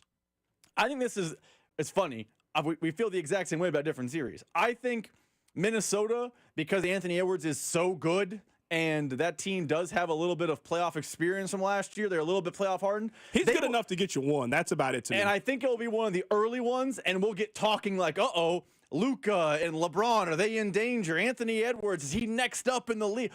I think those conversations take place, and the Lakers take care of business in 5 or 6. But I think that, little, small hiccup of interest is what we see in Wolves and Lakers. Other than that, I do think the Lakers take care of it in 6. I think there's a little bit of disrespect going on toward the Rockets. For them to be the 2 seed in the Western Conference and for them to be a plus 165 dog in a series to Golden State, I think is a little bit disrespectful. Now, this is a tale as old as time in the NBA. You have the young upstart team, and they're going up against the experienced veteran playoff-laden club. I think the Rockets are going to be a little bit more competitive than people are giving credit. I'm certainly keeping an eye on that series. I think the NBA first round is actually going to be a lot of fun. I think we are in line for a very, very entertaining postseason in the NBA. All right, coming up on the other side, let's get back to Royals baseball. Let's get back to their series against the Yankees. That's next. Keep it right here. It's The Drive. Hey, it's Lucas Ursig from the Kansas City Royals. You're listening to The Drive with CDOT on 96.5 The Fan. Brought to you by DM Injury Law. Have you or a loved one been in a car wreck? Contact DM Injury Law today and get the money you deserve. Car wreck? Remember, Mike's got this. When dealing with erectile dysfunction, you want the right treatment for your specific needs. And every case is different, and finding the right solution can make the difference between okay and amazing. That's why Heartland Men's Health is Kansas City's leader in treating men's sexual health issues. ED can cause anxiety, stress, and a strain in your relationship, yet many men suffer silently without seeking treatment. Intimacy is one of life's greatest experiences, but ED can completely destroy it. Heartland Men's Health offers treatment when herbs and pills don't work. With success rates of over 90%, some treatments can help you last an hour or more. So why settle for good enough? Your first visit is just $99, which includes a medical consult, a T and PSA test, and if medically advised, a test dose. And if that test dose doesn't work, then your visit is on the house. Heartland Men's Health has 3 locations to serve you in the metro: Overland Park, Independence, and North Kansas City. Pick up the phone today and change your life. Call this number, 844-447-6600, or visit heartlandmenshealth.com today. I'm Bob Burke, founder and chairman of Burke America Parts Group, a family of brands that includes RepairClinic.com, an appliance and HVAC parts solution company that's grown into an international brand. Before AmericanEagle.com, we partially launched a new technology platform developed by another firm. American Eagle helped take our technology to a whole new level with digital marketing, software development, and business insights into our key markets, appliances, HVAC, and outdoor power equipment, and did so both on time and on budget. AmericanEagle.com has the resources, experience, and talent needed to produce solutions. Our new technology platform, developed by AmericanEagle.com, has produced tremendous results with higher traffic, conversion, engagement, and online revenue. If you have any home repairs you need to take care of, check us out at RepairClinic.com.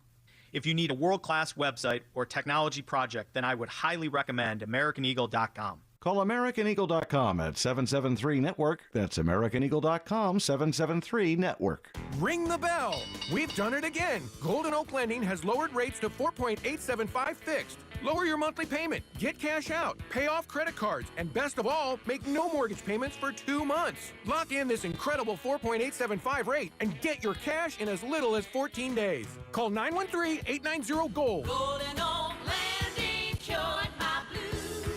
5.81 APR, FHA, 15-year, 20% equity, qualified credit. Additional terms apply. NMLS 114937. Underdog just became one of the best places to make entries during the basketball playoffs with their Extender promo. With the Extender, you can play your way into increasingly bigger boosts each round of the playoffs. Start a playoff series by using your Game 1 boost and continue boosting each subsequent game to unlock the next one. The longer the series, the bigger the boosts. Underdog is now available to play in Missouri, and their app has over 100,000 5-star reviews and millions of players. All you have to do is download the app and choose whether a player will go higher or lower on one of their stats, and you can mix and match across other sports like I like to do. Download the Underdog app and sign up with promo code BOB to unlock a special offer of up to $1,000 in bonus cash when you make your first deposit. That's promo code BOB. Must be 18 and over and present in a state where Underdog Fantasy operates. Terms apply. See assets.underdogfantasy.com/web/extend.html for details. Concerned with your play? Call 1-800-GAMBLER or visit www.ncpgambling.org. Wesley Financial Group is not a law firm. Chuck McDowell here.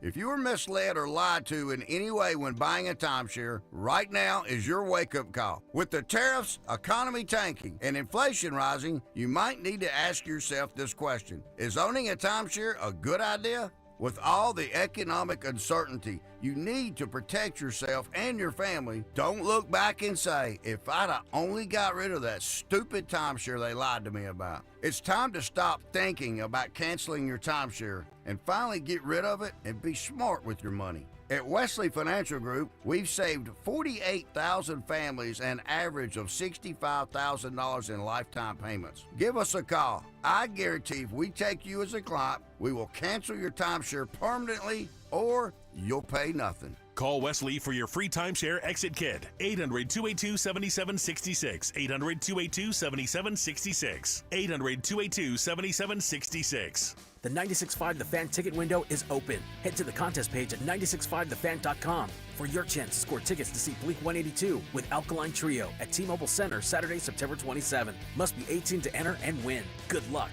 All power, zero compromise. Ego cordless outdoor power equipment features advanced lithium battery technology that exceeds the power and performance of gas without the noise, fuss, or fumes. From blowers and trimmers to mowers and pressure washers, one battery powers over 90 tools. No wonder it is the #1 rated brand in cordless outdoor power. Power beyond belief. Visit egopowerplus.com to learn more or to find an Ego retailer near you. That's egopowerplus.com. The price of gold could surge in 2025. A large bank analyst is calling it the ultimate perceived safe haven asset. That's why thousands of hardworking Americans are getting help safeguarding their money and saving with precious metals like gold and silver. Call 855-838-GOLD to learn about the top-rated precious metals company, Goldco. They're going to give you a free gold and silver kit. Plus, you can also get up to a 10% instant match in bonus silver on qualified orders. Call Goldco at 855-838-GOLD. That's 855-838-GOLD. Performance may vary. You should always consult your financial and tax professional. Your chance to win $965 plus an autographed Chiefs helmet as part of our draft contest when we broadcast live from the Landing in Liberty during the first round on April 24th. The Fans Draft Party. 96.5 The Fan. KFNC FM and AM. HD1 and HD2 Kansas City. An Odyssey Sports Station.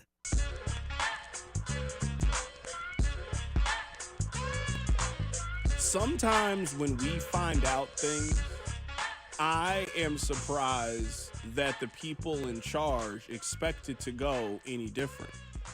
We'll get back to the Royals in just a bit, but I think you guys will find this story at least a little bit intriguing. I just read the Athletic piece during the commercial break. Do you remember the story a couple of weeks ago that came out? Because you know Bill Belichick has taken over the job at North Carolina. He is now their head coach. And it was reported that he wants all of his emails to be CC'd to his girlfriend. Now, his girlfriend is 24 years old. He's in his 70s. That is well chronicled and documented at this point. But if you were going to tell the public this information, that if you email Bill Belichick, who is a public employee now, like it's not hard to find what his email is. It is not hard to get this information. You didn't think that you were going to get some weird emails? So The Athletic filed a request. I mean, he is a public employee. Like, you have access to some of this information. Rob, in those emails, they've been calling him a predator. I mean, didn't we know how this was going to go? I mean, Bill, you've been real open with your PYT. You guys been doing yoga and all kind of poses, and I don't know what's been going on. She's been showing up at events. I never saw you out in these events. You didn't think that when you told us, hey, if you email me, she's going to see it. You didn't know that people were going to send you some emails. He replied to a couple of these. Rob, they got the information. He replied to these. He replied to one of these on Valentine's Day. You know, that one was really weighing on him. They were really weighing on him if he replied to somebody on Valentine's Day. I can't believe that you would believe your alma mater would support me if I was a predator. Bill, I'm telling you right now, step away. Let's focus on the task at hand.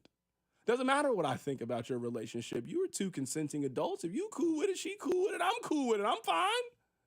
But Bill, you shouldn't be reading emails right now. I'm just going to tell you that right now. I'd be trying to get that Tennessee quarterback. That's what I'd be focused on if I'm you. I'd be focused on how we can make a bowl game next year. I'd be focused on how we get this program going. You're in your 70s. You got a lot going on right now. You trying to keep up with that young thing, and you also got young players that you got to coach and learn. I wouldn't be replying to emails, Bill. I would leave that alone. I'd leave that to somebody else. That would be my advice to Bill Belichick here, because I'm guessing now with this bit of information, and now we know that this will get you publicized in The Athletic, you are probably going to get more of those emails. Just don't read them. Just don't reply. Stay away. I mean, the whole Bill Belichick thing at Carolina has always been weird, right? Like, the whole thing, have you seen the video? And I hate making reference to a small, like, 15-second internet video, but you see him at the spring game where he's just sitting there twirling his whistle in the end zone. She stomps out there, shows him her phone, and then she walks back.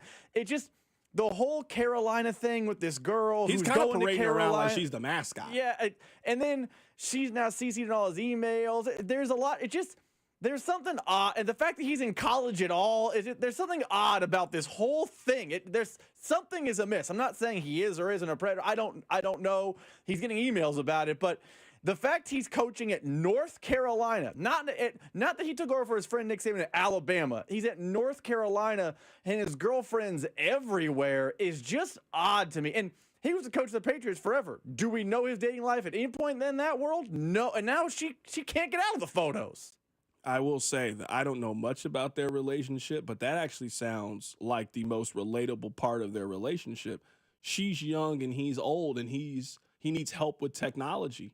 I'm sure this has happened to you before. Has your mom ever called you because she was unsure of something? And to you, it's very commonplace. We grew up with this technology. Yes, I know how to help you to get your Fire Stick working. I know how to help you with your Apple TV or your Chromecast.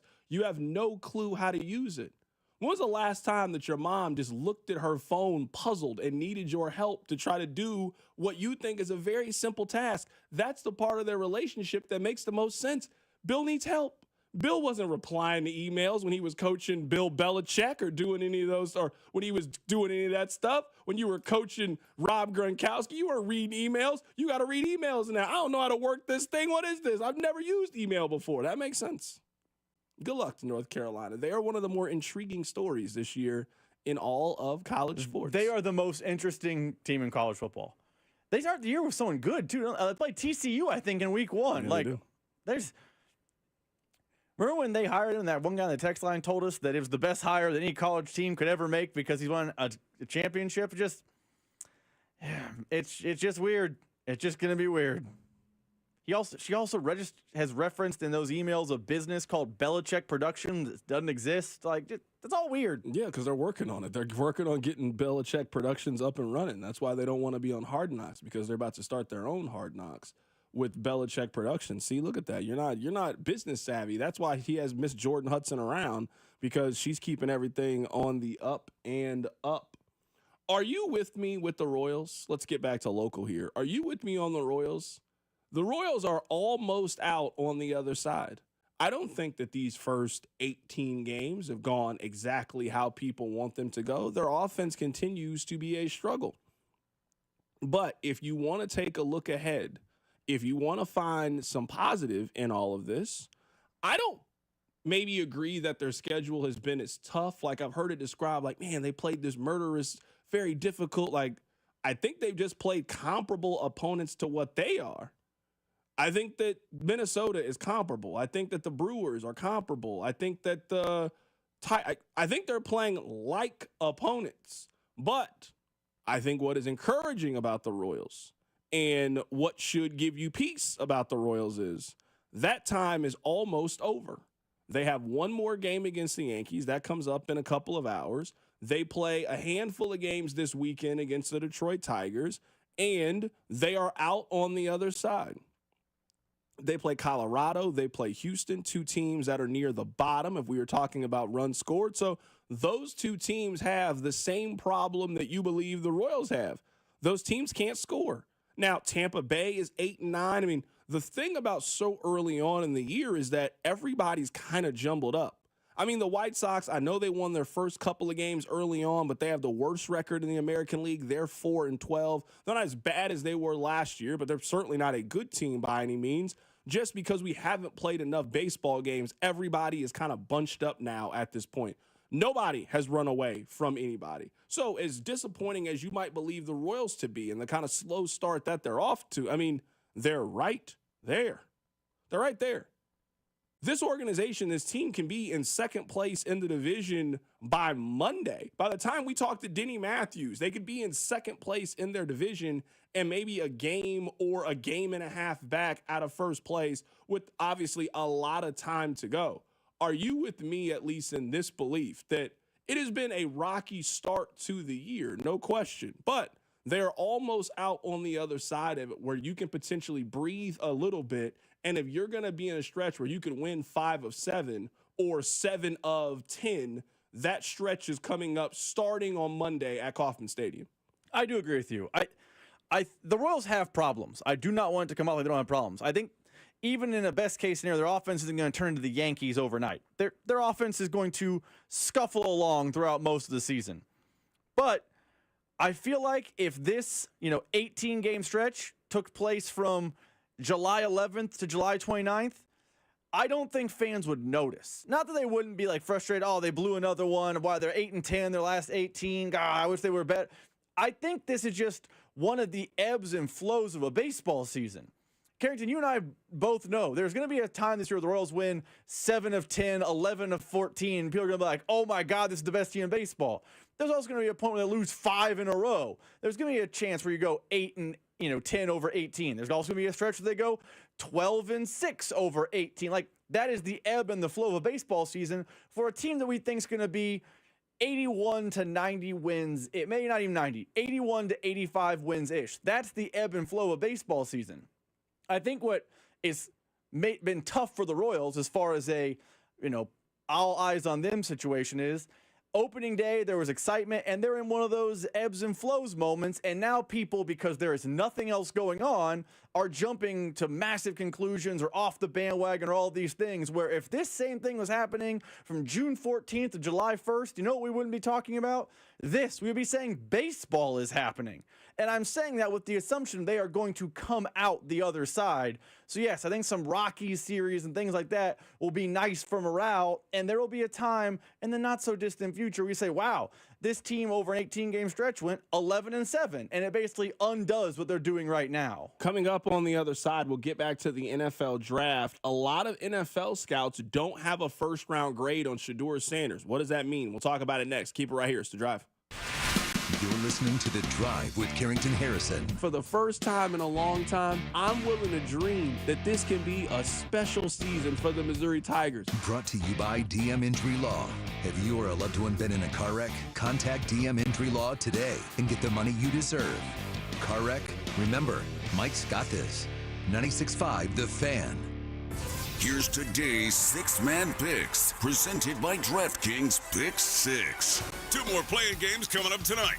Chicago guard Josh Giddey is a strong candidate to have more than 9.5 assists. He's done so in 4 of his last 5 games. In the late game, consider picking Domantas Sabonis to have less than 13.5 rebounds. The Sacramento forward led the league in rebounds per game this season, but this number feels high for tonight's matchup with Dallas.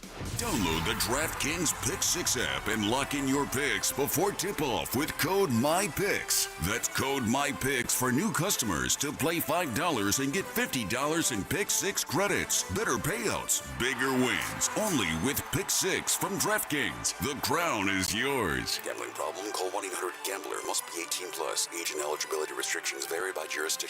Void or prohibited. 1 per new customer. Bonus awarded as non-withdrawable Pick 6 credits that expire in 14 days. Limited time offer. See terms at pick6.draftkings.com/promos. Hey, it's Cody Tapp, and if you're in the same boat as me, you're looking at someone, you're like, I can't keep living like this. I want to get to my weight loss goal. I want to finally meet those things. Well, I did. 6 weeks, 30 pounds. That's what I did over at Awaken 180's at-home program. I worked with them over the phone. I got online. They got a great app. see what recipes they had available for me, see what things they had to make it easy to do this process with them. I know you want to find out more. Give them a call, 844-346-1800, or online at awaken180weightloss.com, and see how with no medications, no gym, and no calorie counting, just the support every week and free support for life.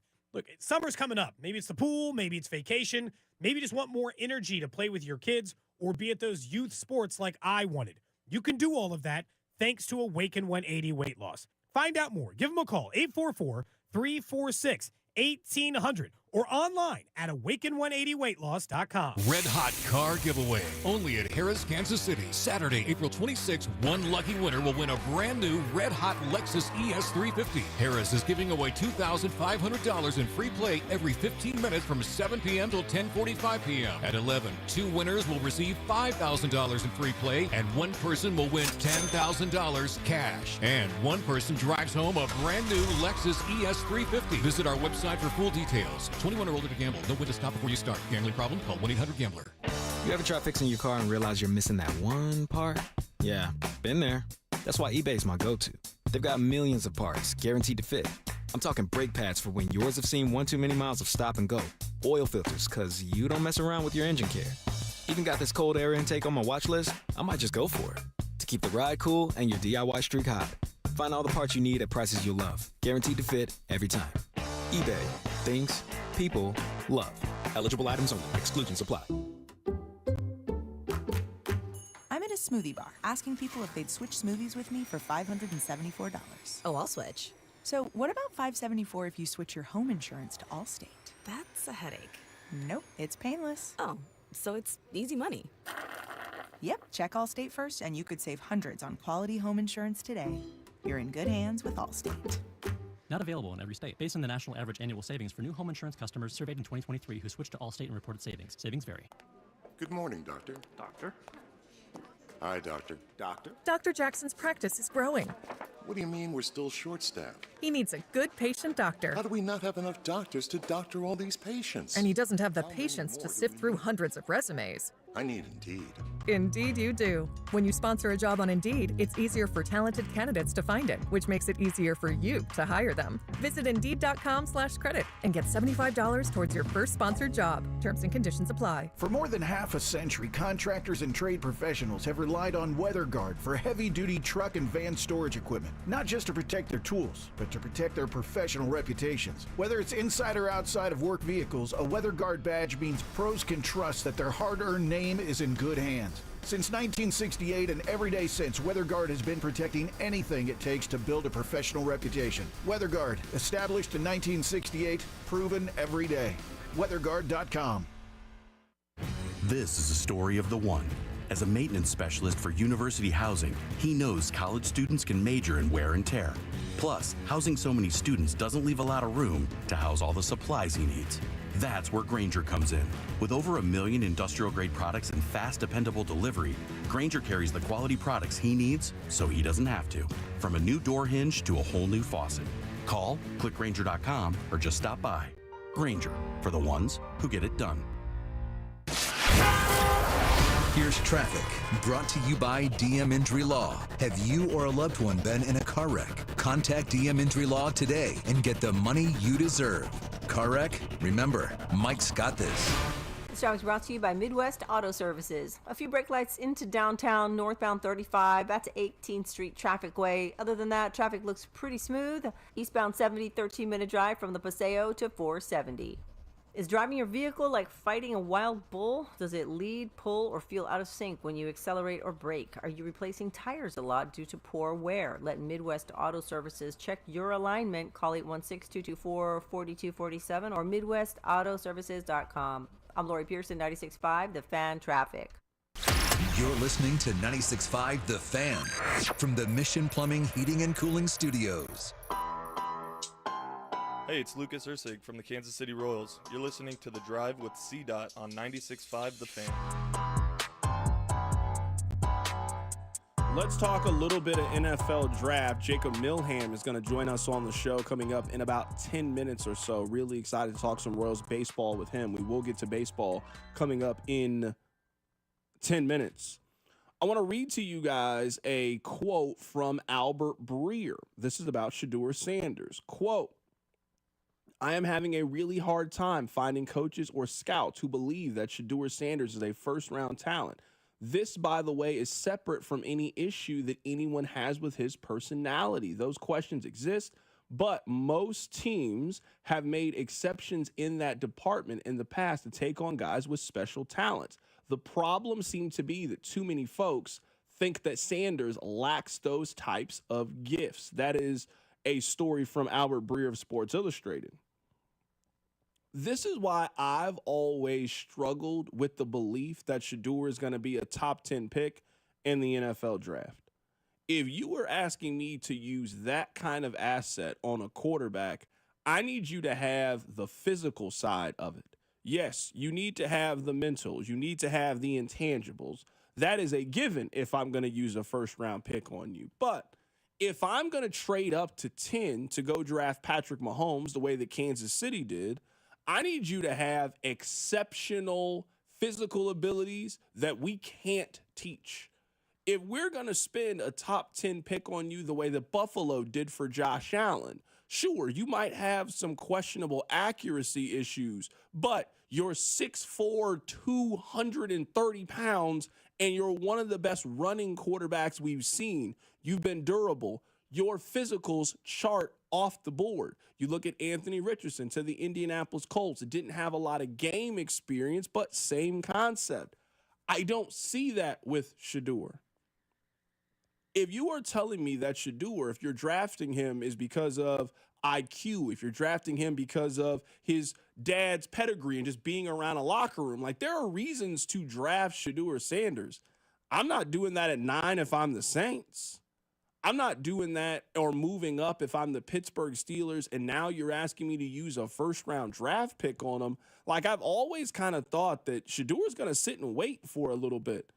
I don't think the physicals are there for him. Now, could we see a team use a first-round pick on Shedeur because of supply and demand and the scarcity at the position? Sure. I'm going to guess that he is going to be a first-round draft pick, but, I mean, he's not a player that I would run to go get. Taking him in the top 5 is crazy to me. Taking him in the top 10 is crazy to me. I'd be interested in Shedeur Sanders as a guy who is falling. If he's going to have a Jordan Love kind of day or an Aaron Rodgers kind of day where he's going to be available, and then at that point, the value of getting that fifth-year option is too great, so you need to take your quarterback, you could sell me on that for sure, especially in a rookie wage scale, and if he's not going to be your starting quarterback next year. But I think there's some time that's going to have to elapse with Shedeur. I think there's some development that is going to have to underdo, and I think there's some physical things that you're just never going to be able to overcome. He's not the biggest. He's not the fastest. He's not the most mobile. He doesn't have those traits that just wow you and jump off the page. So I think what scouts are seeing, if you're looking at it solely through that lens, hey, I'm here to judge your physical ability at playing this position. That's what I do for a living. I'm an NFL scout. It's not that surprising to me, Rob, that he is a player that is struggling to maybe wow or dazzle the scouts, because I don't think there's a lot of wow or dazzling things that he's going to do in a pro day or a combine. Why you were taking him is his ability to overcome, for his ability to perform under pressure. And you are thinking, well, if we give you a better structure than you had in Colorado, if we give you an offensive line, if we give you a run game, we think we can get the most out of your ability. That's why you draft Shedeur, not because he's an overwhelming prospect. So I struggle with Shedeur for this reason. I think he has a little bit of the Cam Ward factor, which is scarcity of the position. And I don't think in a normal year we'd be talking about him as a top 10 pick. I don't know he'd be a first-round pick. Like, if we put Shedeur in last year's draft, let's say he left Colorado at the end of 2024. Is Shedeur Sanders a first-round pick last year? I think he's worse than all of those guys on the board. So part of it's just the scarcity of the position. The other part with Shedeur that I can't wrap my arms around is it felt like everything Colorado did was built around making Shedeur happy. Maybe more so than any college program we've seen a quarterback come out of. Like, they won a lot this year. Like, a lot more than I thought, and kudos to Dion and Shador. But there were stories in the offseason about how when he would score a touchdown, Dion told the band, don't play the fight song, play his rap. They invited the team to come to his concert, and Dion made it so that he was the opener for Lil Wayne. That's odd. I mean, it felt like he had the giant watch and he had all the stuff around him, and he had this. It felt like more so than your average college program. Colorado made sure Shador was happy, and that's not how it works in the NFL and NFL locker room. So I think his talent is good. I don't think it's eye-popping good, and I wonder about the other stuff because I don't think the New York Giants and New Orleans Saints are going to cater to him the same way Colorado catered to him, and that is my biggest question on top of the talent being good but not wow to me. Text line 913-586-7965. C-Dot, I think Shador is much better than Anthony Richardson. You're falling too much for the physicals and underwriting the mental traits. I agree with you. I think that he's a better college quarterback as well. My point is, I can see why a team convinced themselves on using a top 10 pick on Anthony Richardson because he jumps off the page and wow you. And he has the physicals, and you believe that you can coach all of the other things. It is far easier to coach all of those other things if you already run a 4-5. It's easy to coach those things. At least you believe you can coach them. Anthony Richardson has some things that I can't teach you. You just are born with. I'm not sure if Shador has those things. So that would just scare me off using a top pick on him. I think he has a lot of really good traits. What's the ceiling that you think Shador can be? Let's say best case scenario. Let's say that Shador gets drafted by the right team, the right coach, and the right situation. When you look at the NFL, who do you think he can be? Derek Carr. Like Derek Carr, Raiders in his prime Derek Carr, not broken down, his body's nothing. Like there was a time, 2015, 2016, Derek Carr with Jack Del Rio, before he got hurt, was considered an MVP candidate. He wasn't going to win it, but he was a guy that if you build around Derek Carr, you can be a playoff team. Not superb athleticism, but smart with the football, strong enough arm, not eye-popping strength, and he had good completion percentage numbers at Fresno State. I think he's Derek Carr. I think he's Brock Purdy. I think he's got more physical talent than Brock Purdy. I don't think it's that much more. I think it's noticeable more. Yeah, I don't think it's that much more. Now, I'm with you. One was going to be a first-round pick. One's going to be a seventh-round pick. I think we've seen in the right scenario and right situation, I think the scouts were just off on Brock Purdy.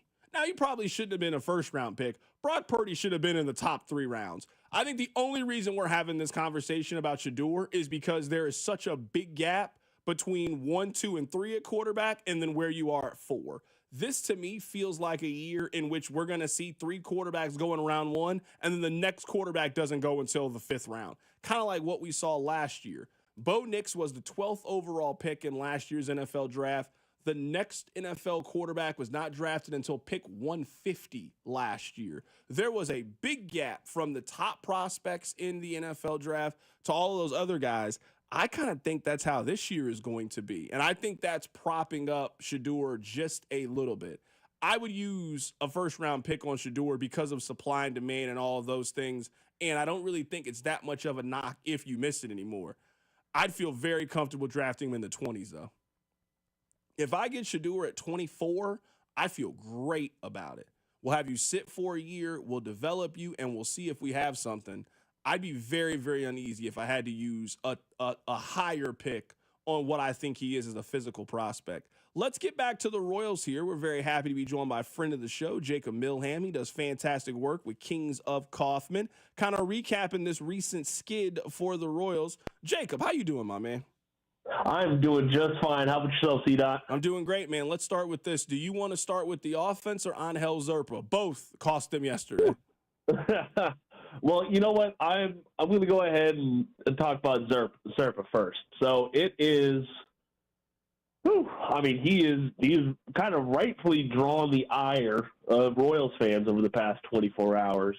And we're still early in the season, right? We're only 18 games into a 162 game long season, and the whole season, you look at the process or you can look at the results, right?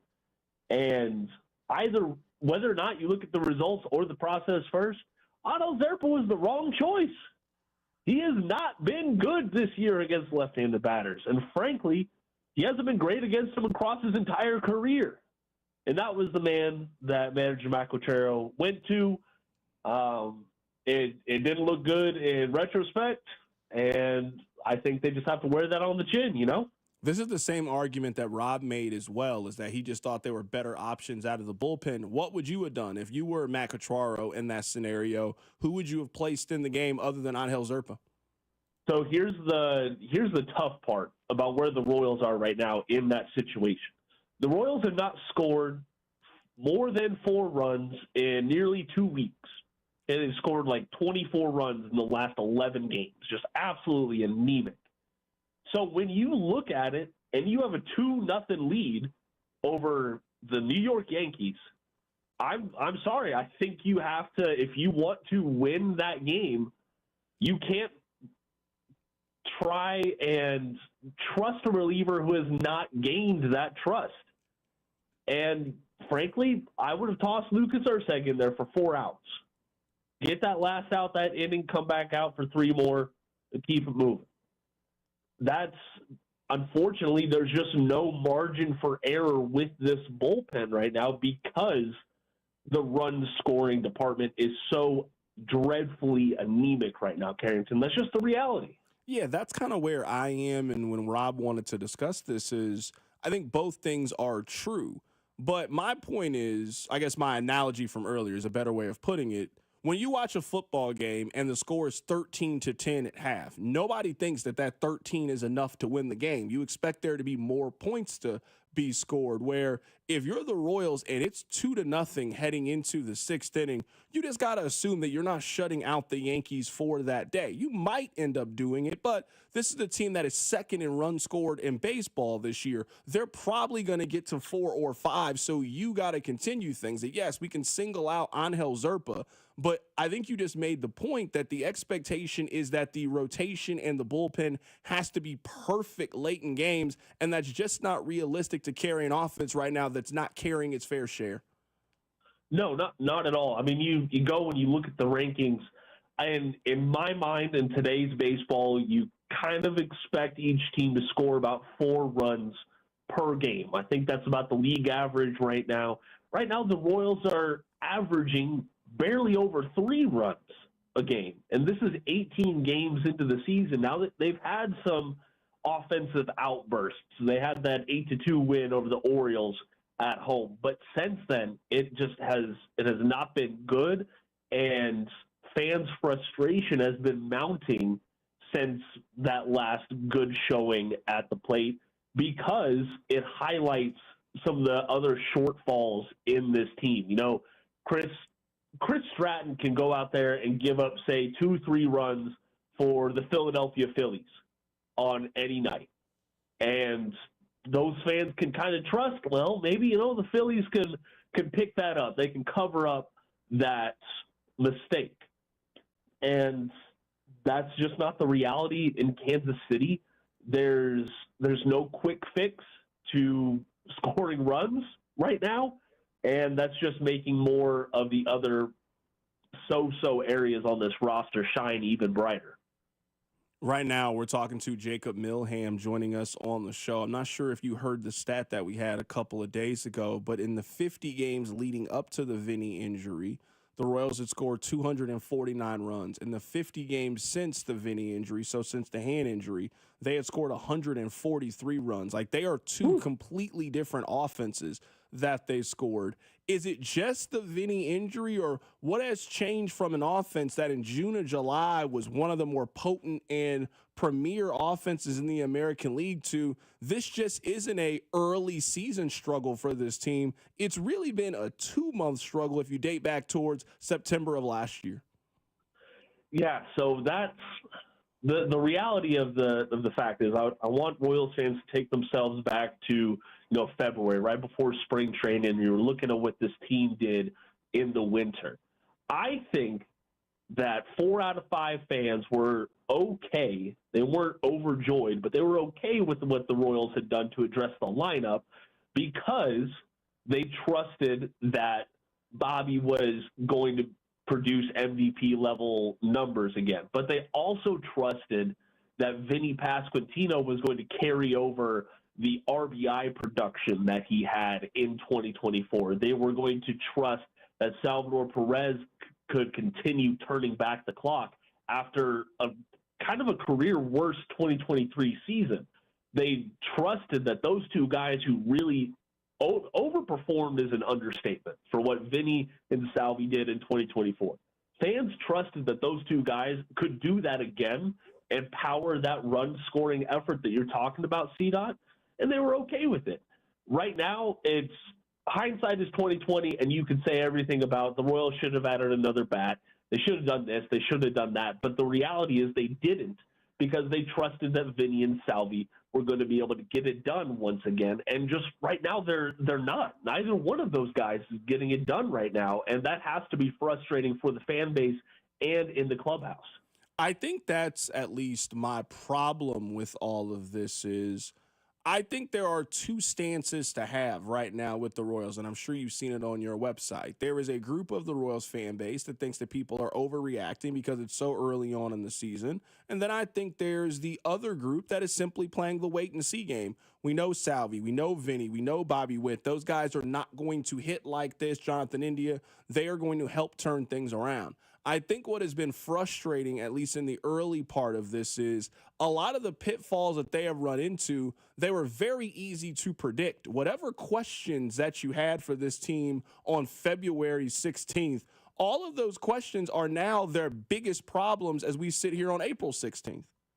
Yeah, that's the sad reality. I mean, I remember after the postseason was over last year, thinking, like, what do the Royals have to get done this winter? And the hope was, well, don't have MJ Melendez or Hunter Renfroe as the opening day starters in the outfield. Lo and behold, that's what happened. And those two guys have had the lion's share of the work in the outfield. And that's probably where the I told you so Royals fans can put a little feather in their cap, because so many of these issues seemed like very blatantly written on the dugout wall that these were going to be issues. I think that you can be a Royals fan and have a foot in each one of those camps. I am not saying that the Royals season is over because they're 8-10, 18 games into the season. Frankly, there's a lot of other contending teams that are in worse standings, But this is a systemic issue. This is an issue that is going up and down the lineup right now, it feels like. And last year we saw how bad it could get for the Royals when the top three guys, Bobby, Vinny, and Salvi, weren't getting it done and no one else came to pick them up. Well, right now, two of those three guys are not getting it done. Jonathan India is a little hampered. He's cooled off a little bit since his opening run with the Royals. I hope he gets back to that form and better. But there's no one else deeper down the lineup that you can hope will pick things up. Michael Garcia's hot start feels a little bit like fool's gold because we saw how bad he was to close out last year. And don't even want to get the text line started on Hunter Renfroe and MJ Melendez and Kyle Isbell. But it's a weird spot to be as a Royals fan right now. I would still be buying tickets to go out to Kauffman Stadium. I'm still tuning in every single night because I think they can turn this thing around. But, that clock is ticking, Carrington. Jacob, are you encouraged by the fact that the schedule is about to turn around? I mean, they have one more game against the Yankees. They have a handful of games this weekend against the Tigers. And, I mean, you start to play teams that offensively are pretty close to where you are, where you should be able to kind of get right a little bit and you can maybe catch fire a bit. It's been a while, it feels like, if you date back to last season, that it feels like the Royals won 7 of 9, they won 8 of 11, and they kind of got hot. Now, a lot of that is just from you don't score enough consistently to get hot and go on those kind of runs. I think what people are holding on to is, and it certainly makes a lot of sense, I'm on that side. Hey, it's early. You look at the American League, it's all bunched up right now. Somebody is going to get hot, whether it's offensive pitching. And why can't that team be the Royals, especially in this early part when their schedule is about to lighten up a little bit? Yeah, and I think that's some of the hope that Royals fans can have right now if you were looking at the schedule before opening day, you knew that the first 7 series of the season were going to be tough. All of those teams had winning records in 2024, and 6 of the 7 they made the playoffs in 2024. They were all very good teams who still had high expectations coming into 2025. And maybe a get-right series against the Colorado Rockies or the Los Angeles Angels. Just bring down that competition level would be nice and get some more wins in the win-loss column. But unfortunately, there's a big morale blow right now in the Royals fan base because they feel like they can't hang with these contending teams.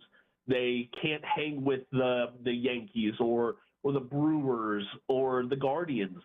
It's a weird spot to be at. I do believe that they're going to be in a better spot come May, but we still got to weather this storm through Easter a little bit longer, C-Doc. That is our guy, Jacob Milham, joining us on the show. Jacob, before we get you out of here, where's your stance on meatloaf? We talked about this yesterday. The Yankees offer a meatloaf burger at the stadium. Where are you at on meatloaf? Man, that is one of those dishes that is so easy to mess up, C-Dot. It really is. And I've had more bad meatloaf in my life than I've had good meatloaf. But that good meatloaf, I ain't gonna lie, I'll come back to that. So I'm sort of pro meatloaf. Where do you fall, C-Dot? Yeah, I'm on the negative here. I mean, Jacob, I'm guessing when you and your wife go out and you ask her, hey, what are you thinking about getting? There's never been a time where your wife looked at you and said, I don't know, man, this meatloaf sounds pretty good. That's never happened to you, not one time. No, it hasn't. You're right. And think about it. You and her have had hundreds of thousands of meals together. She's never said that to you. It's because she knows it's really not that good. That's Jacob Milham joining us on the show today. Jake, man, we appreciate you, man. We'll catch up with you down the line. All right. Talk to you later, C-Doc. Absolutely. That is Jacob Milham joining us on the show. Coming up on the other side, it is time for an impromptu People's Court. I'll tell you what it is. Keep it right here. It's The Drive. The Drive with Carrington Harrison, your home for the best food takes in KC. Regular old American nachos. I don't need jalapenos with mine, just chips, cheese. Brought to you by DM Injury Law. Have you or a loved one been in a car wreck? Contact DM Injury Law today and get the money you deserve. Car wreck? Remember, Mike's got this. 96.5 The Fan. What's up, everybody? Nick Costos here with the Sports Betting Minute, brought to you by BetMGM, the sportsbook born in Vegas. Please gamble responsibly. The pro basketball playoffs continue tonight. 9-10 seeds in both the East and the West in the play-in games, and the Western Conference game. Sacramento, a 4.5-point home favorite against Dallas. Total in the game, 214.5. And Dallas' season has obviously been a disaster since it traded its star player to the Los Angeles team in purple and gold. But Dallas still has the best player in this game and definitely has the better coach in this game as well. So I think 4.5 points is a bargain. Now, I don't know if Dallas is going to win, but I do think the game will be close. Give me Dallas plus the 4.5 tonight in Sacramento. That's it for this Sports Betting Minute, brought to you by BetMGM. Download the BetMGM app and take your game to the next level with the sportsbook born in Vegas. Please gamble responsibly. BetMGM and GameSense remind you to play responsibly. See BetMGM.com for terms. 21 plus only. Kansas only. Please gamble responsibly. Gambling problem? Call 1-800-GAMBLER. In partnership with Kansas Crossing Casino and Hotel.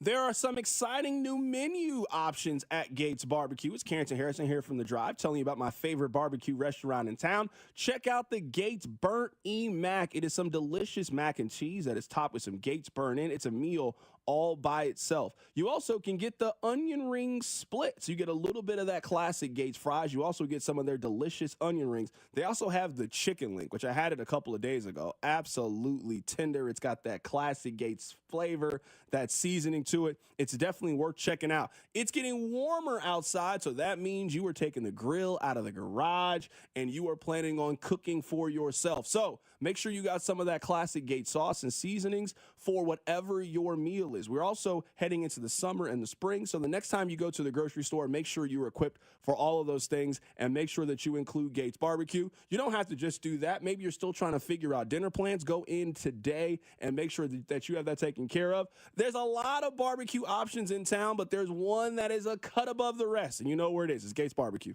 Good credit, bad credit, no credit? Rawhide Harley's accepting all credit applications. Bank reps on speed dial to help get you approved. Bankruptcy, divorce, even repos. Let Rawhide Harley Davidson get you financed on a new Harley today. Visit rawhideharley.com. On approved credit. Some things just go together, like peanut butter and jelly, or a Casey's spicy chicken sandwich and a 49-cent medium fountain drink, or a Casey's breakfast sandwich and a 49-cent fountain drink, or even Casey's limited time Italian deli sliders and a 49-cent fountain drink. You get the idea. It's not crazy. It's Casey's. See store for details. They told us nothing but lies. These timeshare thieves out there are terrible. They bullied us. It was a nightmare. We felt stuck. Our timeshare is all a scam. They stole from us. They were thieves. I was completely taken advantage of. Hello, I'm Chuck McDowell, founder and CEO of Wesley Financial Group, and I know the tough spot you're in. Are you asking yourself, why did I buy that timeshare? I'll tell you why, because that presentation wasn't a normal sales pitch. It was a show to convince you that timeshare is a great investment. They told you it was available today and today only. They said you're foolish if you don't buy, and unfortunately,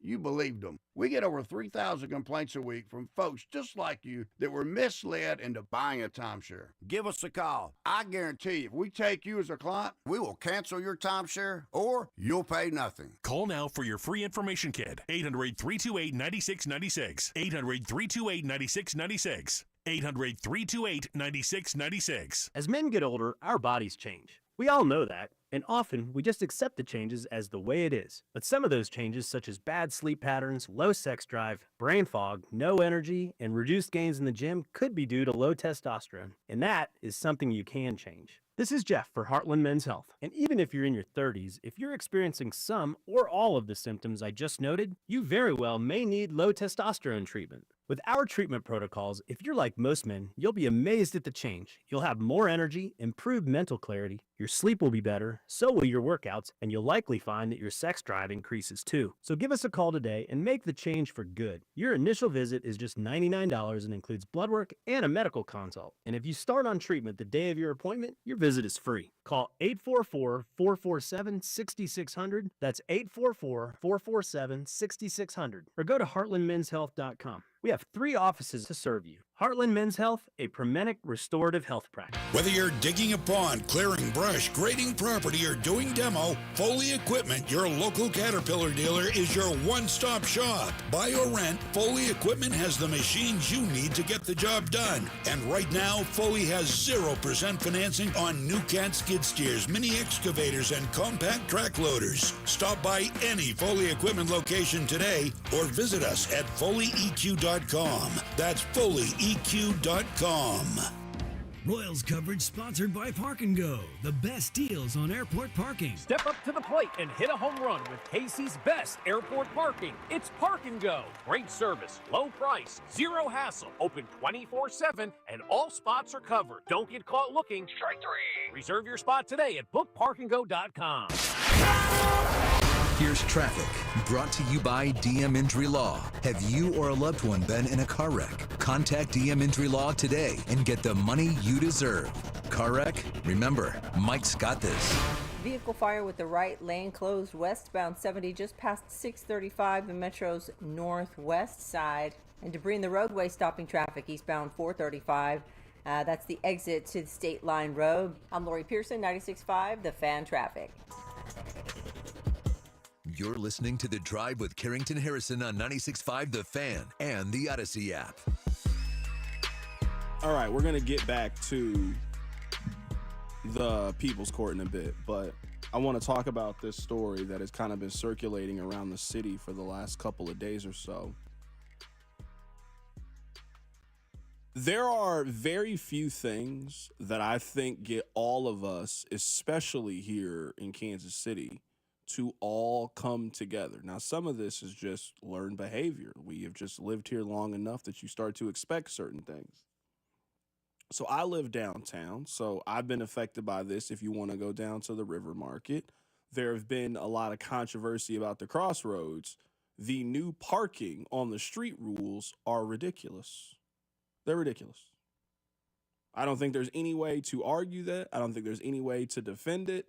And I imagine for some of you, it makes you not want to frequent these local establishments And it does the exact opposite of what we should be doing. We should be promoting, hey, you should be able to drive down here and go to the city market and park your car and go around and shop and support a local, vibrant community in our city.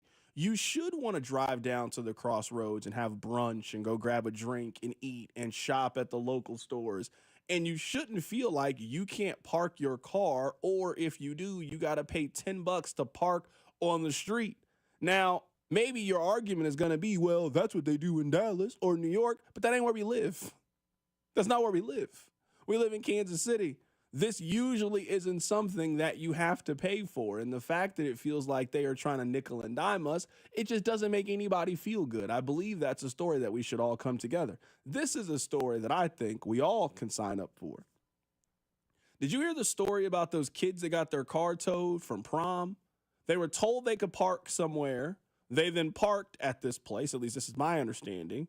They then came back after the prom, car gone. The tow man had come by and had taken their car away. I understand that everybody, I get it. I really understand that everybody's got to make a living. I'm not here to demean how anybody makes a living. You making good legal money. You're not hurting anybody. You're not bothering anybody. Hey, I support you. I don't know how you grow up to be the tow man, though. Now, sure, sometimes the tow man comes and he is a lifesaver. You know, you lock something in your car won't start. You see the tow man and you're happy because the tow man is coming to help you. A majority of the time, when you got to interact with the tow man, he is there to make your day that is already gone stressful. He is there to make your day more stressful. And everything usually about it is real sketchy, is it not? You've never had a great experience with the tow man, or when your car has gotten towed, you've never had a great experience going to pick it up. It's always in some place on the outskirts of town. When you go, it's always real shady. They write on your car. It's never a positive experience when you go. So I'm reading a story right now on KCTV5, and they're telling me the rules. Listen to this. In Kansas, there is no law on maximum tow or storage rates. It is up to the cities or counties to decide it.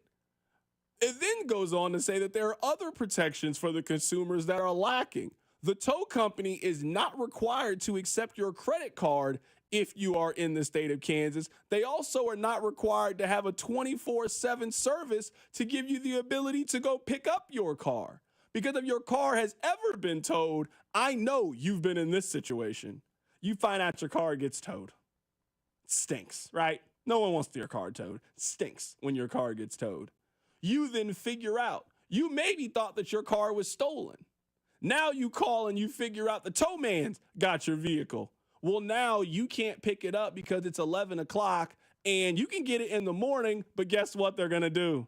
They're going to charge you for it being there overnight. And the thing that could have been $200 is now $290 because you can't go pick up your car there. I know somebody out there on the text line feels me on this. 913-586-7965. Getting your tow car or getting your car towed is a bottom 5 adult activity. It's a bottom 5 adult activity. It's not the worst thing that can happen to you as an adult. There's definitely worse things, but I'm telling you, when you got to see the tow man, or when you got to have somebody give you a ride to go see the tow man, or you got to take the Uber over there, oh my God, it makes you so mad. You're beside yourself. When you got to turn around and you got to hand them your credit card, and then you just think about the money that you just lit on fire to do this, oh my God, it makes you so mad. You can't do it. You can't do it. It makes you mad. Legitimately. I'm serious. It's the worst. It's the absolute worst. I know on the text line, crazy strategy. Why don't you just park where you're supposed to? Okay. I just can't imagine. Your mom looked at you when you were a young boy and told you could be anything in life you wanted to be, and you grew up to be the tow man? Terrible. Serious. Bottom. I'm sorry. I hate it. I'm not here to judge anybody how you make a living. I'm sure there's some great tow man out there. You've had to tow somebody's car and then you can hear it in their voice. You have ruined their day. There's very few jobs that your design purpose is to ruin people's day, like the tow man. Stinks. Somebody said I got my car towed after game 1 of the 2015 World Series. Can you imagine that wave of emotion, Rob? Can you imagine that wave of emotion? You just saw maybe the greatest game of your life. You get back to your car, and we all know you play that Where's Waldo with your own vehicle. You're like pressing the button to find out where it is, and you don't hear the sound. And then you go through that, oh, somebody stole my car. Like you start thinking it in the back of your mind. Somebody stole your car. No, they didn't steal your car. They didn't steal your car. No, the tow man has got it. The tow man took your vehicle and ain't going to give it back to you. And then, yeah, someone on the text line says, here's what's also frustrating. They make you show proof of registration, but the registration is in the car. Yeah, it's usually a lot. They make you jump through a lot of hoops to get your car back. It's easier to get on an airplane than it is to get your car back from when the tow man got it. I had to get that off. My car hasn't been towed in a while, but I hate the tow man. Legitimately hate the tow man. When's the last time, Rob, you had an interaction with the tow man? College. Parked on Mass for too long. They popped me. I've been pretty good since then, but yeah, and you're right. Very sketchy part of Lawrence. Always. I'm like, yeah. It's always a part of the city you've never seen before. You didn't even know this place existed. You've driven past this place millions of times, had no clue that it was just hundreds and hundreds of cars back there. Makes you so mad. You thought you was going to have a good night. Feeling good. Now all of a sudden, next thing you know, it's out of here. It's done. It's the worst. It stinks. All right. Let's get back to the Royals. Let's get back to the Chiefs. You know what? Let's actually talk about the Chiefs here. We're going to do our own exercise. I'll tell you what it is. Keep it right here. It's The Drive. The Drive with Carrington Harrison on your home for Kansas City sports. 96.5 The Fan. Brought to you by DM Injury Law. Have you or a loved one been in a car wreck? Contact DM Injury Law today and get the money you deserve. Car wreck? Remember, Mike's got this. Here's traffic, brought to you by DM Injury Law. Have you or a loved one been in a car wreck? Contact DM Injury Law today and get the money you deserve. Car wreck? Remember, Mike's got this. Looking at a car crash stopping traffic southbound 35, the exit to Southwest Trafficway, things backed up into the downtown area. Also a vehicle fire causing a distraction and a delay westbound lanes of 70 just past 635, and a grass fire eastbound 70 just past Little Blue Parkway that is off to the shoulder, but you're definitely seeing some slowdowns as you get past. I'm Lori Pearson, 96.5 The Fan Traffic. This is the story of the one who, as a maintenance specialist for a historic high-rise, knows that vintage charm historically needs constant attention. Which is why when it's time to upgrade turn-of-the-century mechanicals, they turn to Grainger. With easy access to 1 million+ products and the scale to deliver when and where you need them. The right tools and supplies are never far away. So the one can keep that vintage building running like new. Call, click Grainger.com, or just stop by. Grainger, for the ones who get it done.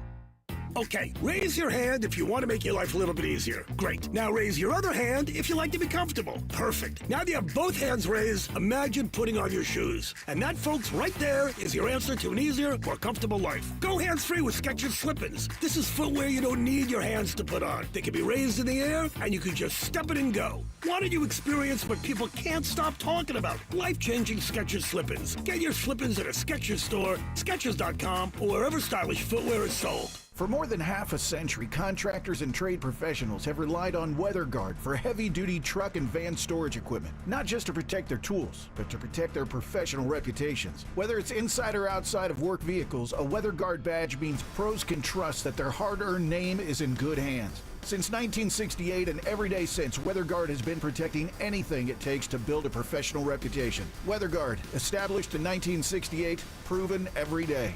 WeatherGuard.com. This is a story of the one As a maintenance specialist for university housing, he knows college students can major in wear and tear. Plus, housing so many students doesn't leave a lot of room to house all the supplies he needs. That's where Grainger comes in. With over 1 million industrial-grade products and fast, dependable delivery, Grainger carries the quality products he needs so he doesn't have to. From a new door hinge to a whole new faucet. Call, click Grainger.com, or just stop by. Grainger, for the ones who get it done. This report is brought to you by Surfside Iced Tea and Vodka and Surfside Lemonade and Vodka. Surfside Iced Tea and Vodka and Surfside Lemonade and Vodka. Proud partner of the Kansas City Royals. Each can of Surfside is only 100 calories, and the best part, 0 bubbles. Grab it at the K or ask for it at your favorite bars and liquor stores. Buckle up and hang on. This is going to be a good one. The fans of Kansas Speedway know how to have a good time. One that celebrates fantastic finishes. Crash together. So close. And family-friendly facilities. Trading paint. We've got feuding. And tailgating tradition. Burnouts. Beer. And barbecue. Oh, it'll for sure be a good time. And you are all invited.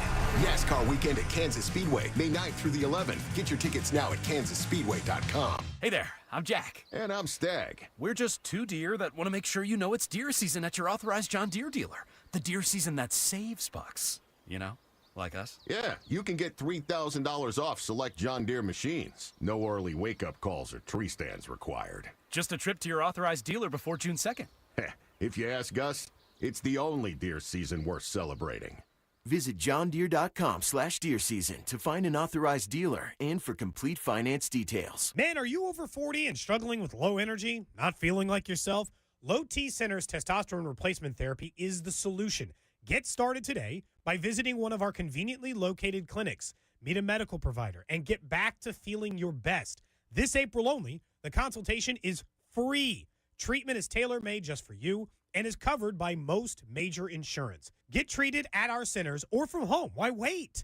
Book your appointment now at lowtcenter.com. That's lowtcenter.com. Sell your car to America's best car buyer. GiveMeTheVin.com, and you may be the one that gets an extra $25,000 in your pocket. We are giving away $25,000 to a random person that sells their car to GiveMeTheVin.com in the month of March. GiveMeTheVin.com, big cash giveaway. You can't afford not to try it. No purchase necessary. For official rules, go to GiveMeTheVin.com. Sell us your car. GiveMeTheVin.com. So easy you can do it in your underwear. Hey guys, Underdog just became one of the best places to make entries during the basketball playoffs with their Extender program. With the Extender, you can play your way to increasingly bigger boosts each round of the playoffs. Start with the playoff series by using the Game 1 boost and continue boosting each subsequent game to unlock the next one. The longer the series, the bigger the boosts. Underdog is one of the leading places to make all your sports selections, and you can play now in your state. That's right here in Missouri. Underdog is one of the fastest growing sports game apps, and you can play it in your state. Look, millions of fans have already won billions playing at Underdog. Are you going to be next? Download the Underdog app today and sign up using that promo code TAPP, T-A-P-P, to unlock a special offer for up to $1,000 in bonus cash when you make your first deposit. That's promo code TAPP. Must be 18 plus and present in a state where Underdog Fantasy operates. Terms apply. See assets.underdogfantasy.com/web/extend.html for details. Concerned with your play? Call 1-800-GAMBLER. Visit www.ncpgambling.org. What's up, KC? This is Matt Quattrero. On your way home from the ballpark, make sure to listen to Vern's postgame show right here on 96.5 The Fan. I will not be listening. 96.5 The Fan, KFNC FM and AM, HD1 and HD2 Kansas City, an Odyssey Sports Station.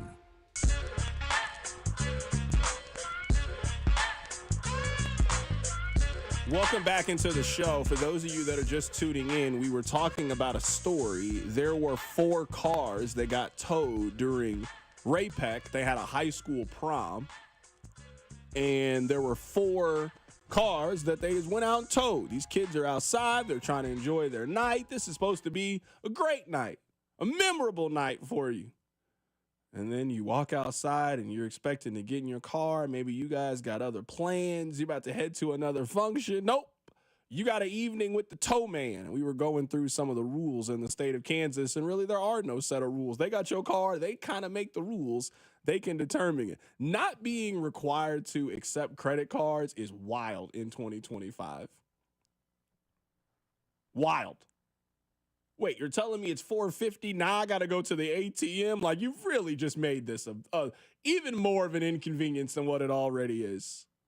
If there's one thing I believe that we can band together, it's for the toe man. I'm serious. We can band together. Just the toe man. The toe man, he lives to just ruin your life, and I just hate it. I'm not a big fan of the toe man. All right, Rob, let's do this.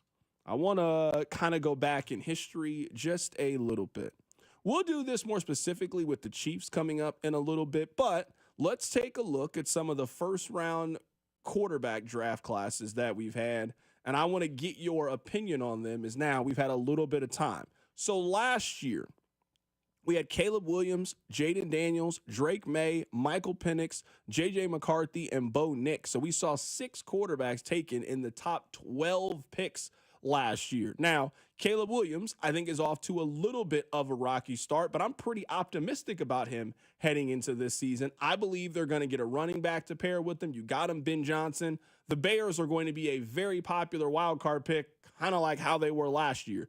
Jaden Daniels is a star. I think there's a lot of optimism around Drake May, and we'll see how founded that is this season. We'll see what they do in the draft.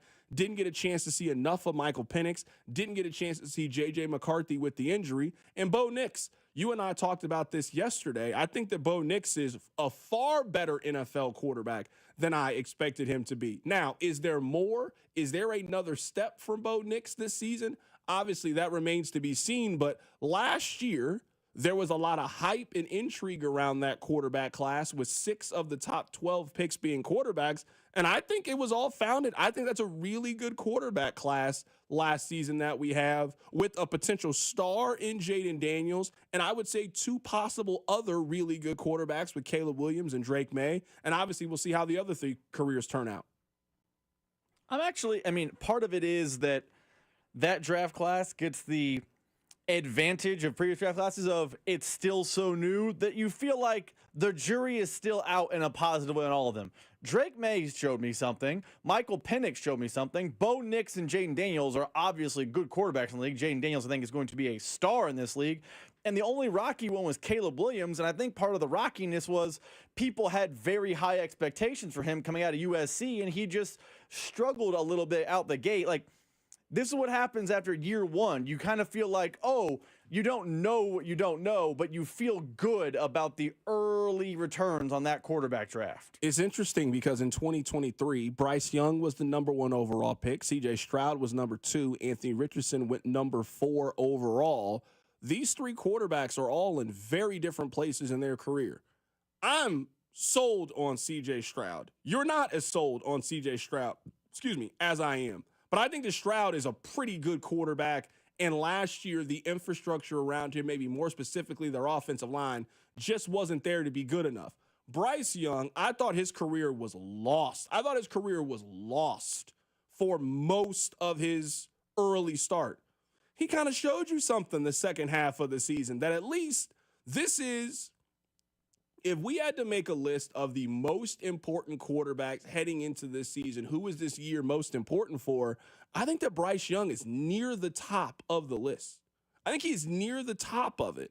And Anthony Richardson at this point, I don't believe it's salvageable with Anthony Richardson. And I think that Richardson is a very valuable case study. What you do in college matters. Now, it's not the end-all, be-all, and there are definitely quarterbacks that maybe don't have the college success that turned things around in the National Football League. But Richardson was an okay starter in college that didn't have a lot of experience, and you tried to throw him into the middle of the NFL, and it has gone as a very, very rocky experience. He is a guy that solely got drafted off the physicals, didn't get drafted off production, didn't get drafted off accomplishments. He got drafted because physically he tested out to be Cam Newton, but Cam Newton was one of the best college quarterbacks we've seen in the last 20 years, while Richardson he threw 24 touchdown passes his time at Florida. It's still confusing to me how Richardson was drafted so high, not really having any proven resume as a player. Okay, so let's talk about C.J. Stroud, because I think saying I'm not as big a believer in C.J. Stroud as you is a little bit misleading. I think C.J. Stroud is fine. I think C.J. Stroud's a good quarterback. I think C.J. Stroud is between the 8th and 12th best quarterback in the NFL. But everyone anticipated him taking a major sophomore step, and he didn't. He was basically the same, if not slight regression. Now, if you want to tell me that's because the Texans' O-line stunk, fine. But the Texans' O-line is about to stink again in 2025 because they've done nothing other than make it worse by trading Laramie Tunsil. It can't be worse than it was last year. They traded their one good offensive lineman, so I don't know what their game plan is other than draft one in a bad offensive line draft, whatever. I just think we held him to he was great as a rookie. He got us team in the playoff. Maybe he'll make that Allen, Mahomes, Lamar step, and he didn't. So I'm going to hold him to the standard of he's good, but not great. He's the best one in that class, but with the advantage of hindsight, that class looks a little mid at best. I think part of the problem of quarterback right now in the NFL is this. This is part of it. There's a much bigger conversation here, but let's make it a little bit more micro.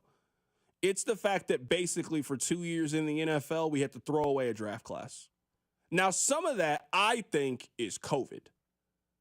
I think the practice time, the amount of time that we had to see some of these guys, I think there were a group of quarterbacks that got overdrafted and we believed in them despite not having really enough evidence. In 2022, there was one quarterback that was drafted in round one. It was Kenny Pickett.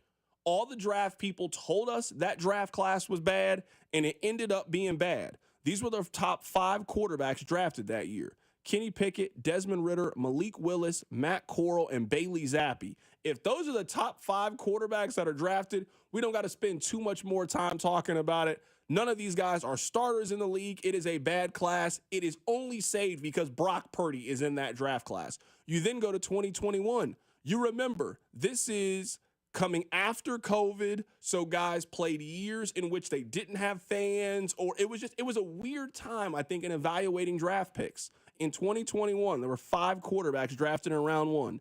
Trevor Lawrence, Zach Wilson, Trey Lance, Justin Fields, Mac Jones. I mean, 4 of these guys are not on their current team anymore, and Trevor Lawrence has not lived up at all to the hype. All these guys got drafted high for various reasons. I'll never forget this. Zach Wilson, at his pro day, he made the Mahomes throw. You guys remember that throw? He was rolling to his left. He threw this incredible pass across his body down the field, and I'll never forget, I said to myself right there, the Jets are going to take him. It was an undeniable throw. It wasn't against anybody. It was in practice. It was an incredible throw. Trey Lance didn't play nearly enough football to be the number 3 overall pick. Didn't play nearly enough. Mac Jones, he was super limited in college. I don't know why we thought he had a chance at being a good NFL quarterback. Justin Fields, you can maybe argue he hasn't been given a good enough chance. I don't know if he's played well enough for you to keep giving him chances, but a team has decided to give him chances. 2021 and 2022, the fact that there appears to be a quarterback void right now in this league, I think some of it you can attribute to the fact of we had 2 seasons of which you basically had to throw every quarterback away. I wonder, there's a lot of reasons it could be, but I wonder how much of that is if you were a good quarterback or, whatever, you stayed in college because you got the bonus year. Like a lot of those quarterbacks you mentioned, like Zach Wilson, there was nothing more to be done in college. But remember, Justin Fields left because C.J. Stroud was next up. He kind of had to leave. He could have used the COVID year and stayed in college, but he had to get out because C.J. Stroud was coming. Trevor Lawrence was supposedly a can't-miss guy. Everyone else, I wonder if in a current world where they can transfer portal and use that year of eligibility, if they would have left their school and gone somewhere else, they would have enhanced their draft status because you would then have more data. You would have them play a road game. I wonder if that 2021 class looks back and thinks, I should have used the COVID-free eligibility year and got another year of college football, get paid in an NIL world, and then go to the pros, and maybe I have a better chance of success in the pros because the evaluation is better. There's one more year, I guess, in the middle of, I guess this was actually right before COVID that these guys all played. So they played their college football season right before COVID. That was the Zoom draft. Joe Burrow, Tua, Justin Herbert, and Jordan Love, and Jalen Hurts. Those are the top 5 quarterbacks on the board. It's kind of hard to have a top 5 that's better than that. I mean, Burrow is taking a team to a Super Bowl. I think that Tua has proven that he is a quarterback that you can win your division with.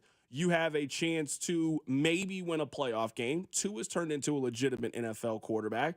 Herbert's a legitimate quarterback, even though we have our questions. Same thing I think you would say about Jordan Love, and Jalen Hurts just took his team to a Super Bowl. That 2020 class, and I would say most of these classes kind of before COVID are actually kind of decent classes where you could find a couple of different ones. We just had that lost couple of years after COVID that were kind of weird on how we were going to be able to evaluate that information. Let me ask you this. Out of this grouping, because I think Burrow's the best out of this. So let's remove Burrow.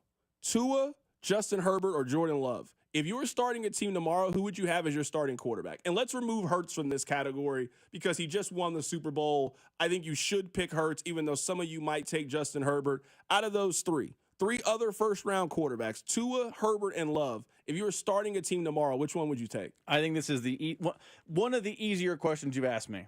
I think you have to pick Justin Herbert. I think you have to. Tua is good, but he's never healthy. Like, never. Never healthy. Like, I feel bad for him because I do wonder about his long-term health because it's not just like, oh, I had an ankle sprain that cost it's concussions. He has had some health issues. So I don't think you can pick him, although when on the field he's good, but it's not consistent enough. Not consistently on the field enough, excuse me. And Jordan Love, I feel like we don't have enough data on him yet, which is weird because he's been in the league that long, but he was backing up Aaron Rodgers, and then he shows glimpses where you're like, ooh, he's that guy, but then he shows long stretches where you're like, oh, he's just okay. So I think the answer is going to be Justin Herbert in a landslide. I think Herbert is the right answer, and I'll put right in quotes. I think that Jordan Love is still one of the most intriguing players in the league. I agree with almost everything you had to say about Jordan Love. Like, if you told me that you had Jordan Love in your top 10, I don't know if I'd fight you super hard on when it looks good for Jordan Love.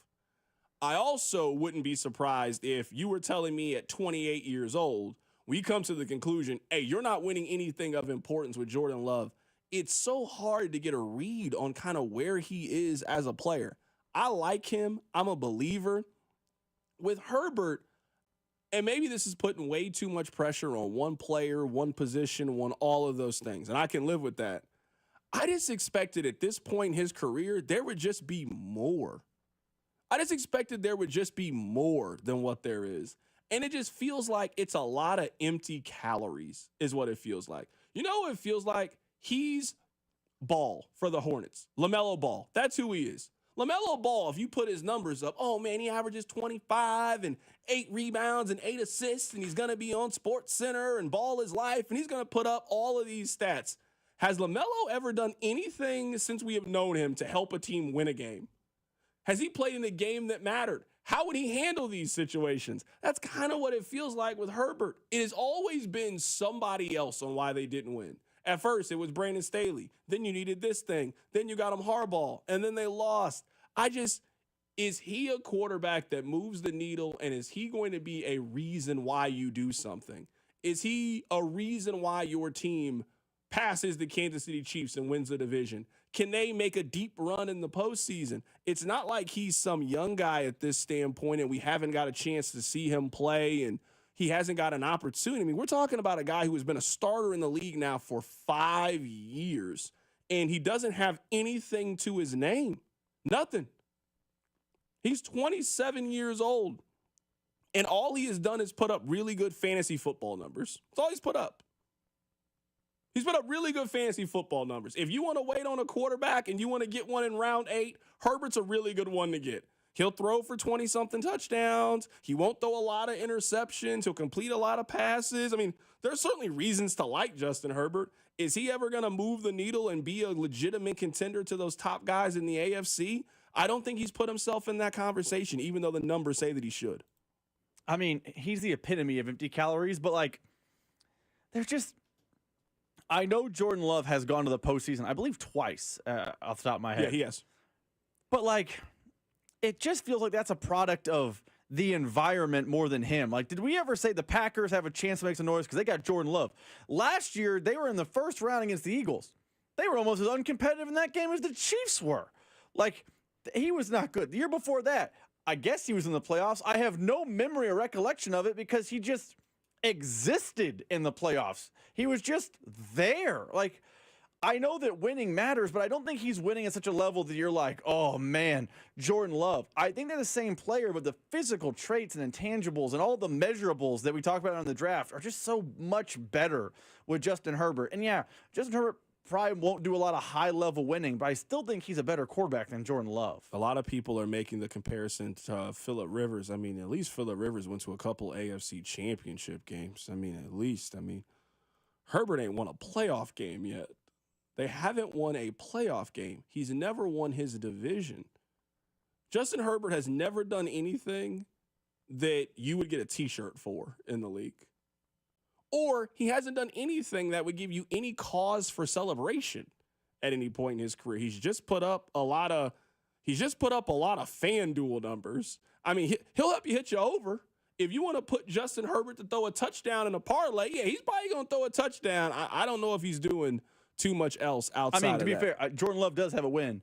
He played one good game in the postseason. Outside of that, he doesn't have any T-shirts, and they don't really give T-shirts to Jordan Love. You won the wild card round at Dallas.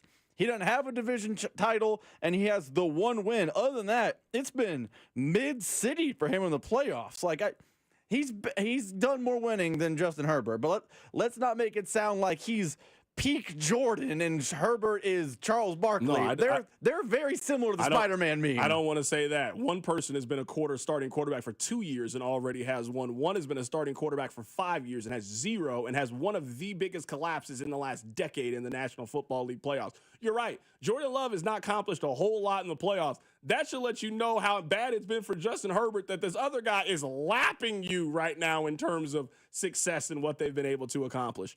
Can you hit me with the little People's Court music? I got to read a story to you guys. CDOT considers himself a man of the people. And now he's asking for your help. Please help the drive in the latest installment of The People's Court. I want to ask you guys, is this inbounds or out of bounds? So there is a British tennis player. Her name is Harriet Dart. She is playing tennis against another young lady whose name is Lois Boyson. I believe that's how you pronounce her name. In the middle of the game, the camera and the audio pick up her telling the chair to tell her opponent to put on some deodorant. Quote, "Can you tell her to wear some deodorant, please, because she smells really bad?" She then walked it back and then had to apologize. "I'm sorry. It was a heat of the moment comment that I truly regret. That's not how I want to carry myself, and I take full responsibility. I have a lot of respect for Lois and how she competed today. I will learn from this and move on." What are you taking full responsibility for? The other girl was musty.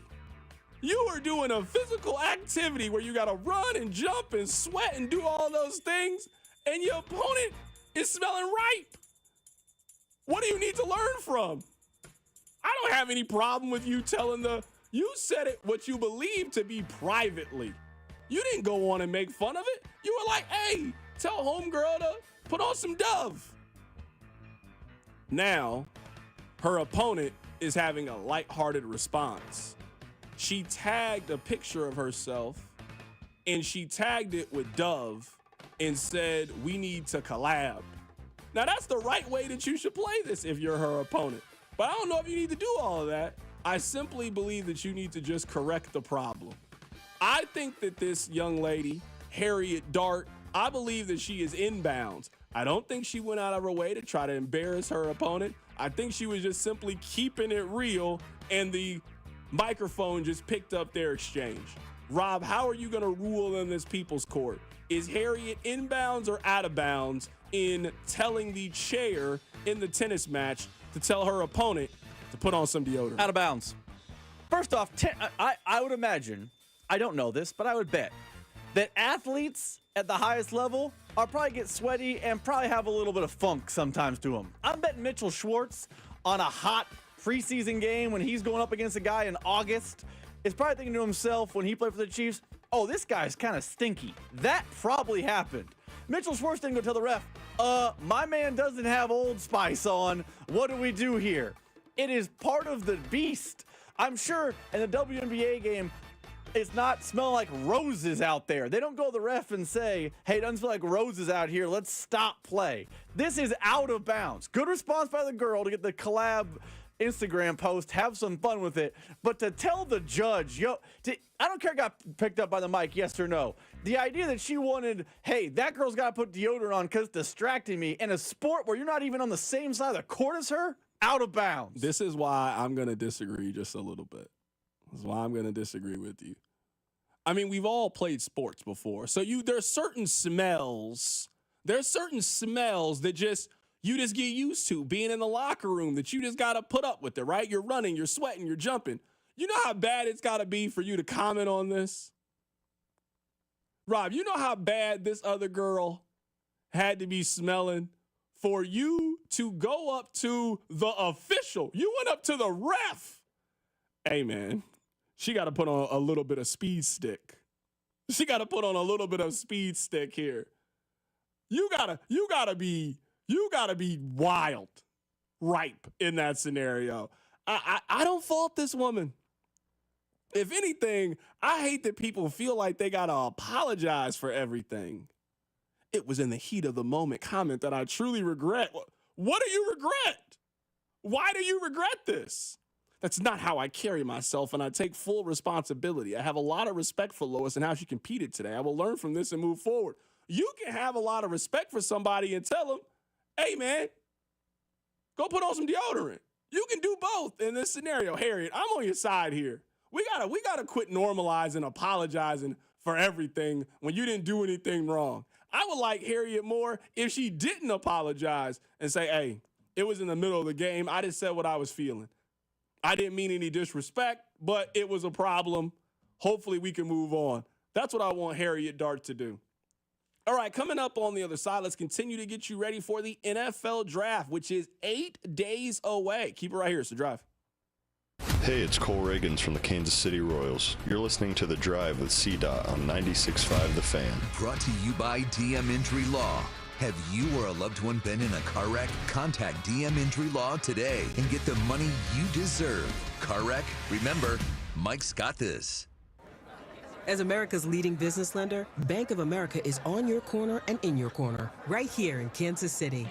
With $215 billion in business loans and over 3,700 business specialists across the nation, we help businesses thrive so communities prosper. What would you like the power to do? Learn more at bankofamerica.com/local business. Bank of America, official bank of FIFA Club World Cup 2025. Copyright 2025 Bank of America Corporation, all rights reserved. Brought to you by MVP. Only $39 for an AC tune-up. Book now at themvpkc.com. MVP Air Conditioning, Heating, Plumbing, and Electric is your home's MVP this spring and summer. Get a summer AC tune-up for just $39 and avoid costly repairs. 913-214-1212 or visit themvpkc.com. MVP. One call does it all. Here's today's six-man picks, presented by DraftKings Pick 6. Two more playing games coming up tonight. Chicago guard Josh Giddey is a strong candidate to have more than 9.5 assists. He's done so in 4 of his last 5 games. In the late game, consider picking Domantas Sabonis to have less than 13.5 rebounds. The Sacramento forward led the league in rebounds per game this season, but this number feels high for tonight's matchup with Dallas. Download the DraftKings Pick 6 app and lock in your picks before tip-off with code MyPicks. That's code MyPicks for new customers to play $5 and get $50 in Pick 6 credits. Better payouts, bigger wins. Only with Pick 6 from DraftKings. The crown is yours. Gambling problem? Call 1-800-GAMBLER. Must be 18 plus. Age and eligibility restrictions vary by jurisdiction. Void or prohibited. 1 per new customer. Bonus awarded as non-withdrawable Pick 6 credits that expire in 14 days. Limited time offer. See terms at pick6.draftkings.com/promos. Life's better with American Family Insurance. Because whether it's a family road trip in your dream car or hosting a family reunion in your dream home, we help you feel protected so you can enjoy those dreams with peace of mind. Save up to 23% when you bundle home and auto. American Family Insurance. Get a quote and find an agent at amfam.com. Products not available in every state. Visit amfam.com to learn how discounts may apply to you. American Family Mutual Insurance Company, SI, and its operating company, 6000 American Parkway, Madison, Wisconsin. Hi, Mia here at the winnings desk of the Missouri Lottery. So, I wanted to write a thank you note for every dollar Missouri Lottery players have given to Missouri and education. But that would be 8.4 billion notes. So to save a little time and a whole lot of paper, here's just one. Dear every single lottery player in Missouri, thank you for helping us give $8.4 billion to Missouri and education. Sorry, my trumpet's in the shop. The Missouri Lottery. Winners welcome and play responsibly. Hey guys, it's Cody Tapp, and I want to keep telling you about my progress over at Awaken 180 Weight Loss. I've lost 30 pounds, which was my goal, thanks to Awaken 180 Weight Loss. Look, maybe you got the pool, vacations, life got busy on you. It did for me. I wanted to make a change so I had more energy for my kids, so that the superbone foot didn't hurt anymore. And I'm feeling so much better. The pressure off my knees, and I've had 3 surgeries, so I needed that. And everything else in between has made me feel so much better over at Awaken 180 Weight Loss. 6 weeks, 30 pounds. That's what I did, and you can do as well. I did it with no medications, no extra working out, no calorie counting, just the help with the people over at the Awaken 180 at-home program. At home, meaning you don't have to leave your house in order to talk to Awaken 180. Make sure your summer is everything you want it to be and give them a call. 844-346-1800 or find out even more online at awaken180weightloss.com. That's awaken180weightloss.com. This is the story of the one who, as a maintenance specialist for a historic high-rise, knows that vintage charm historically needs constant attention. Which is why when it's time to upgrade turn-of-the-century mechanicals, they turn to Grainger. With easy access to 1 million-plus products and the scale to deliver when and where you need them. The right tools and supplies are never far away. So the one can keep that vintage building running like new. Call, click Grainger.com, or just stop by. Grainger, for the ones who get it done. Thanks for calling Discover. This is Nia. Hi, Nia. It's Jennifer. Did you know that Discover automatically doubles all the cash back you've earned at the end of your first year? Yeah, I work here. Okay. I was just double checking. Get it? Because Discover automatically doubles all the cash back you've earned at the end of your first year? Oh, you get me, Nia. You could say that I double get you. I guess we've taken it too far. You earn, we match. Discover Cashback Match. See terms at discover.com/creditcard. At Diamonds Direct, we believe luxury is an experience and not a price tag. Luxury is expert guidance. It's the selection of 10 jewelry stores under one roof. It's saving time on endless comparison shopping, and you'll only find this experience at Diamonds Direct. Our luxury showroom has it all backed by our lifetime warranties and our signature best price guarantee. Diamonds Direct is the perfect combination of luxury and value, so you don't ever have to compromise. Learn more at diamondsdirect.com. Diamonds Direct, your love, our passion. Awaken 180 Weight Loss. Results every week and then receive free support for life. Awaken180weightloss.com. Hey guys, it's Cody Tapp, and I'm down 30 pounds in 6 weeks thanks to Awaken 180 Weight Loss. And now I get free support for life. Make the same great decision I did and give them a call, 844-346-1800, or online at awaken180weightloss.com. Here's traffic, brought to you by DM Injury Law. Have you or a loved one been in a car wreck? Contact DM Injury Law today and get the money you deserve. Car wreck? Remember, Mike's got this. Got a crash slowing you down coming out of downtown. It's 35 southbound, the exit to Southwest Traffic Way. Also, a vehicle fire still closing the right lane of westbound 70 just past 635 on the Metro's northwest side. Heavy congestion northbound 35, the exit to Shawnee Mission Parkway. Expect things to be backed up to 69 Highway. And seeing slowdown southbound 71 beginning at MLK. I'm Lori Pearson, 96.5 The Fan Traffic. You're listening to 96.5 The Fan from the Mission Plumbing, Heating, and Cooling Studios. Hey Kansas City, it's Michael Waka. Welcome into The Drive with Carrington Harrison on your home for Royals baseball. 96.5 The Fan. All right, we got breaking news in the world of college football. I'm not even going to try to pronounce this young man's name. Y'all know who I'm talking about. Tennessee's starting quarterback has made the decision he is going to transfer to UCLA. This was actually broken by Colin Cowherd. Quote, I am told moments ago, Nico is going to UCLA. The family claims it's not about the money. It is about the Vols offense. I was not told what the Bruins are paying. I think it is pretty I think it is obvious that he is taking a step back in pay. If you follow college athletics enough, you know UCLA ain't got all the money in the world. You would think that they do. For whatever reason, UCLA is just behind on a lot of these things when it comes to NIL, which makes sense when you see the product that they put out on the field and on the court. So a decision has finally been made. He is going to UCLA, Rob. What do you think about this? I mean, this played out exactly as you said, right? You said the not the institution, but the environment won't allow him to leave Tennessee at $2 million and go get $4 somewhere else. He ain't getting $4 somewhere else. I don't know the number, but UCLA ain't giving $4 away. They don't give $4 million away. They don't give $4 million away to anyone. So the powers that be in college football won, and he will now go down as the face of bad NIL decision making because he turned down a really good job at Tennessee chasing the bag, and my bet is he didn't get the bag. Yeah, and I do believe the reports that he was essentially asking them to do more in the portal when it came to wide receiver, and then they didn't, and this is a really important year for him.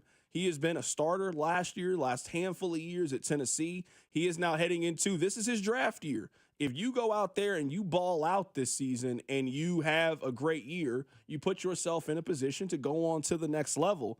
I mean, it's hard to look at this as a win for him. It is hard to look at it like this. If you think about the last week and how much turmoil has been surrounding him, you play at a worse school, no question about that, at least in terms of a football program. You played on a team that had a chance to go to the playoff last year. You were probably going to be ranked in the top 15 heading into this year. You go to a worse football environment. I mean, there was nothing that was going to prepare you for your home games in the SEC and then your road games. I know you're making a trip to the Big Ten, but at least your home games are not going to be like that. And your team also is not going to the playoff this year. It is just hard to look at this as a positive, as a win for Nico and how this has played itself out. And I do think that we're going to look at this as a case study.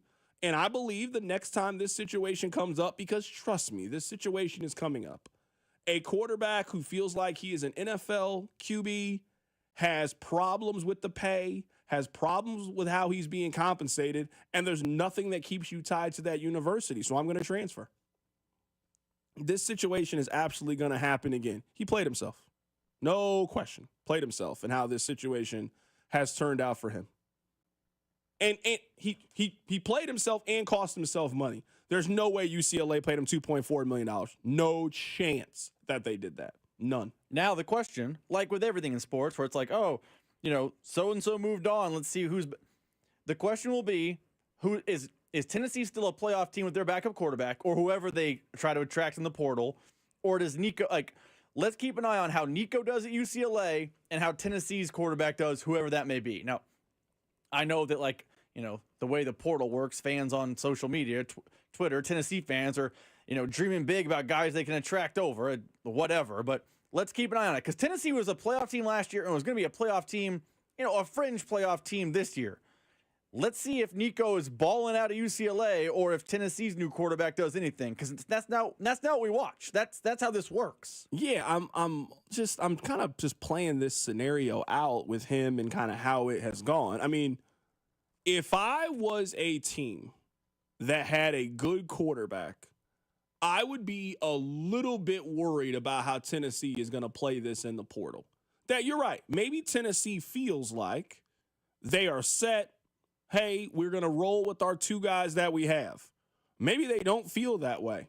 This could be a team that feels like they could win the SEC this year. They went to the playoff last year and hosted a home playoff game. They obviously feel like they have a very, very good team and returned a lot of the players and pieces from that team.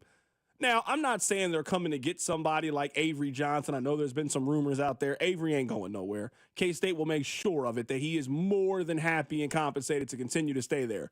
But if you're a team if you're a good mid-major quarterback, I assume that Tennessee has hit you up. There's nothing stopping them from doing it. There was an On3 report today that TCU's quarterback had to announce he's not going anywhere because supposedly Tennessee reached out to him. Yeah, I mean, if I'm Tennessee, I'm calling every quarterback that's not in the SEC, and I'm telling you what our number is. And I guarantee you, there is a quarterback somewhere else at KU. Their quarterback ain't making $2.4 million. Now, I don't think he's transferring, but if that's really what Tennessee is paying for that position at $2.4 million, you will not struggle to find it with somebody that wants it. That ain't the going rate everywhere. Everybody ain't got Tennessee's donor. Everybody doesn't have Tennessee's NIL situation. They're in one of the better situations. If they want to, they will attract a good quarterback just based on how much money they have to offer.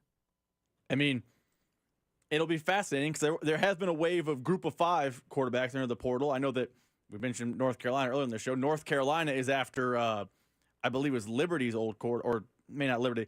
I forget who they're after. They're after someone's quarterback. South Alabama, excuse me. They're after his quarterback.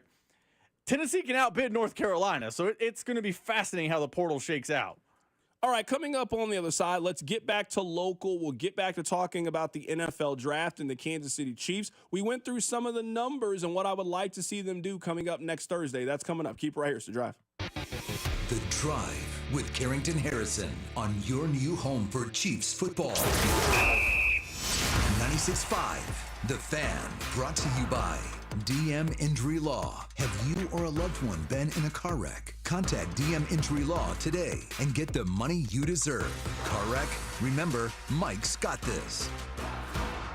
Downy Rinse and Refresh. Break up with stinky clothes. Rinse it out. Every now and then I get a little bit tired of the stinks that just will never come out. Oh, Downy in the rinse shade. Every now and then I rinse it out.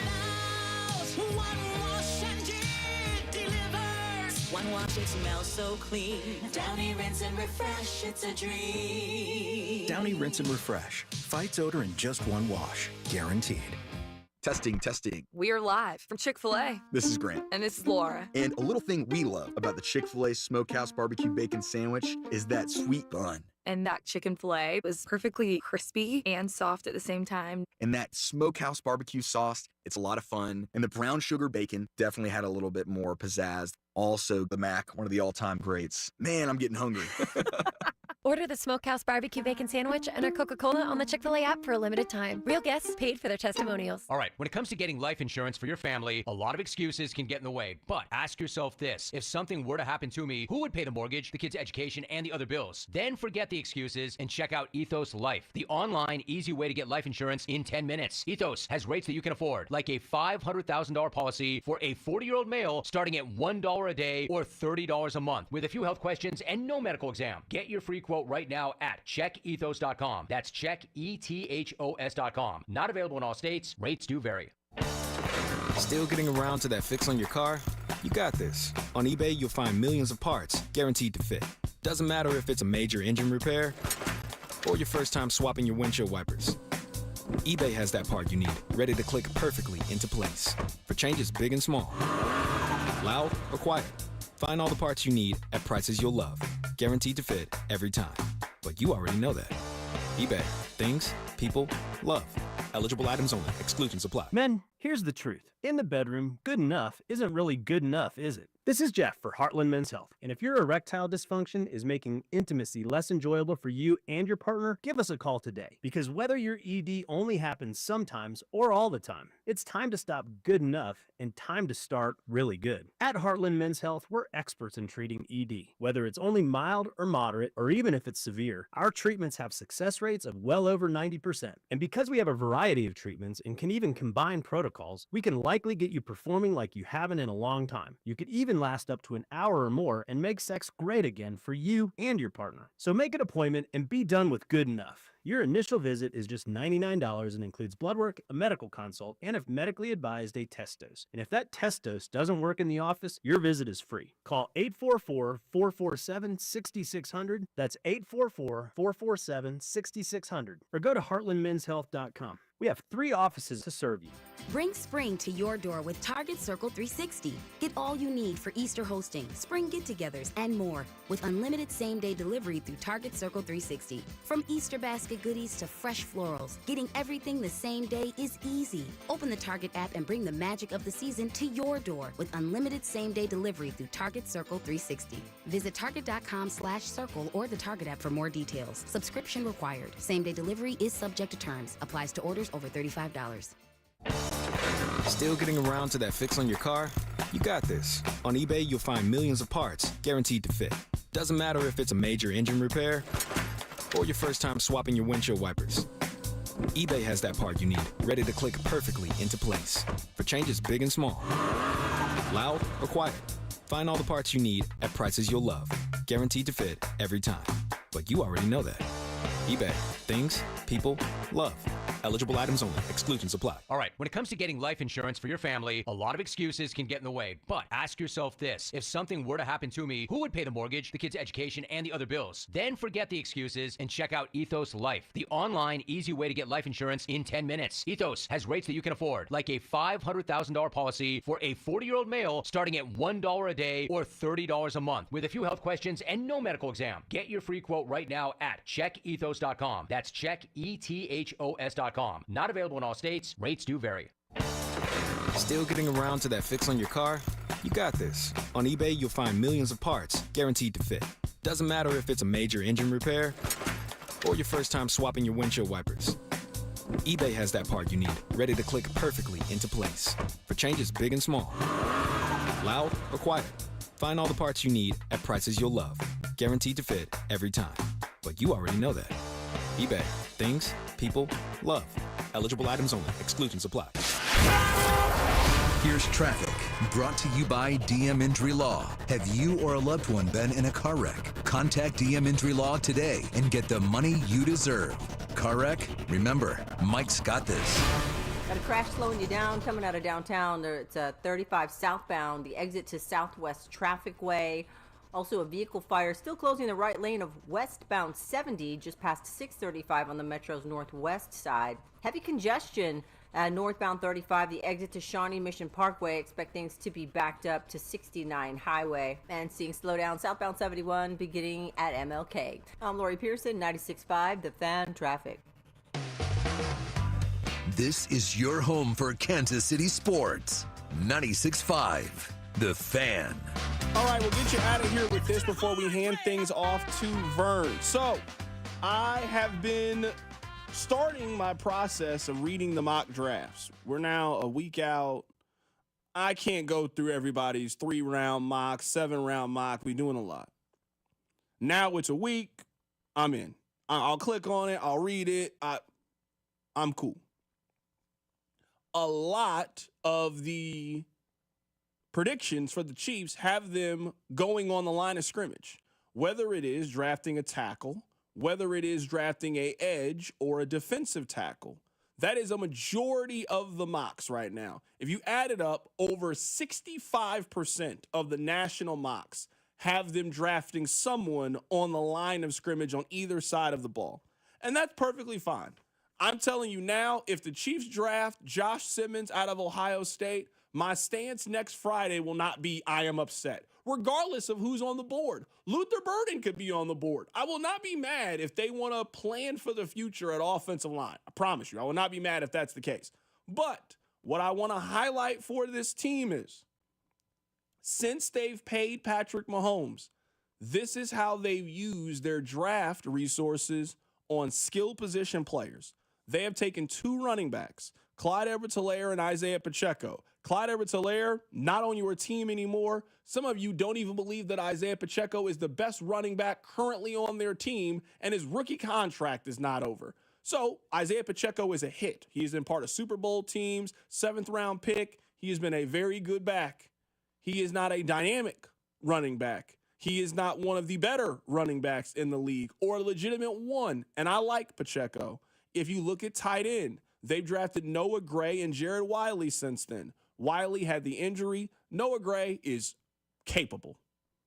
He is not one of the better tight ends in the league. He is not bad by any means. He is a really strong number 2 that you put him alongside a one like Kelsey, he is a productive player. I got nothing bad to say about Noah Gray, who was the 132nd pick in his draft class. And even now that you're paying him on his second deal, you ain't giving him that much money.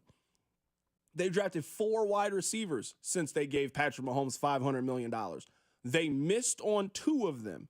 They missed on Cornell Powell and Sky Moore. They also got Rashee Rice and Xavier Worthy. I would say, and this is where I think me and the text line and me and maybe most Chiefs fans are on the other side. They have drafted 8 skill position players. Only one of them could have helped you in last year's Super Bowl. Now, one of them was just out with an injury, but I don't think that was a Noah Gray kind of game. You needed your big dogs. You needed your difference makers. I don't believe that the offensive line is solely why the Chiefs lost the Super Bowl. It obviously was a part of it. I think more than anything, they lost the Super Bowl is because they don't have enough dynamic players on offense that can help change the game and make things easier for Patrick Mahomes. I want them to continue looking in that direction. That's what they did before the contract. That's what they did before the contract. They haven't really done it since the contract. They've done it a couple times. They had a little second round, a little sprinkle. No. I mean, spend legitimate weapons, legitimate resources. Go grab yourself a running back. I mean, since drafting Clyde Edwards-Helaire, that was in the 2020 draft. You've spent 1 draft pick on a 7th round running back. You haven't tried to get a 3rd round pick, a 4th round pick. There was 1 year they had 11 selections. They drafted 1 skill position player during that year. They just didn't spend a lot of resources on that. Part of why I believe the Chiefs have taken a step back offensively is because of how you allocated your resources. You haven't put the best wide receivers around them, the best tight ends, the best run. You haven't put those things around them. And as the Chiefs are, I think, in the process of not this upcoming season, but in 2 years, so the 2026-2027 season, as they are about to turn over their roster, Kelsey could be gone. They'll have other players. I want them to be a year early to these things and be proactive. Patrick Mahomes is not that far away from 30 years old. He ain't that far away. Like, we are burning up Mahomes' 20s, and they have made the most out of the 20s, as much as any team could make out of a quarterback's 20s. As they start that transition to another phase of his career, you got to keep trying to stock pool weapons. You got to keep the pond full of weapons. And I don't ever want them to lose sight of that. Go get a running back this year. Go find another skill position player that you think can contribute on offense. And heading into 2 seasons from now, I want them to have a young core that is built around young, talented players under the age of 25 years old. I don't think they're that far away from what I'm talking about. I think it just takes more resources in you drafting and developing those players. That's what I want to see them do. All right, we are out of here today. We will be back coming up tomorrow as we get you ready for the series against the Tigers. Good luck today. I don't want to see the Royals get swept against the Yankees. Let's see them take care of business. Take care of yourself. It's The Drive. Hey, it's MJ Melendez from the Kansas City Royals. You're listening to The Drive with C-Dot on 96.5 The Fan. Brought to you by DM Injury Law. Have you or a loved one been in a car wreck?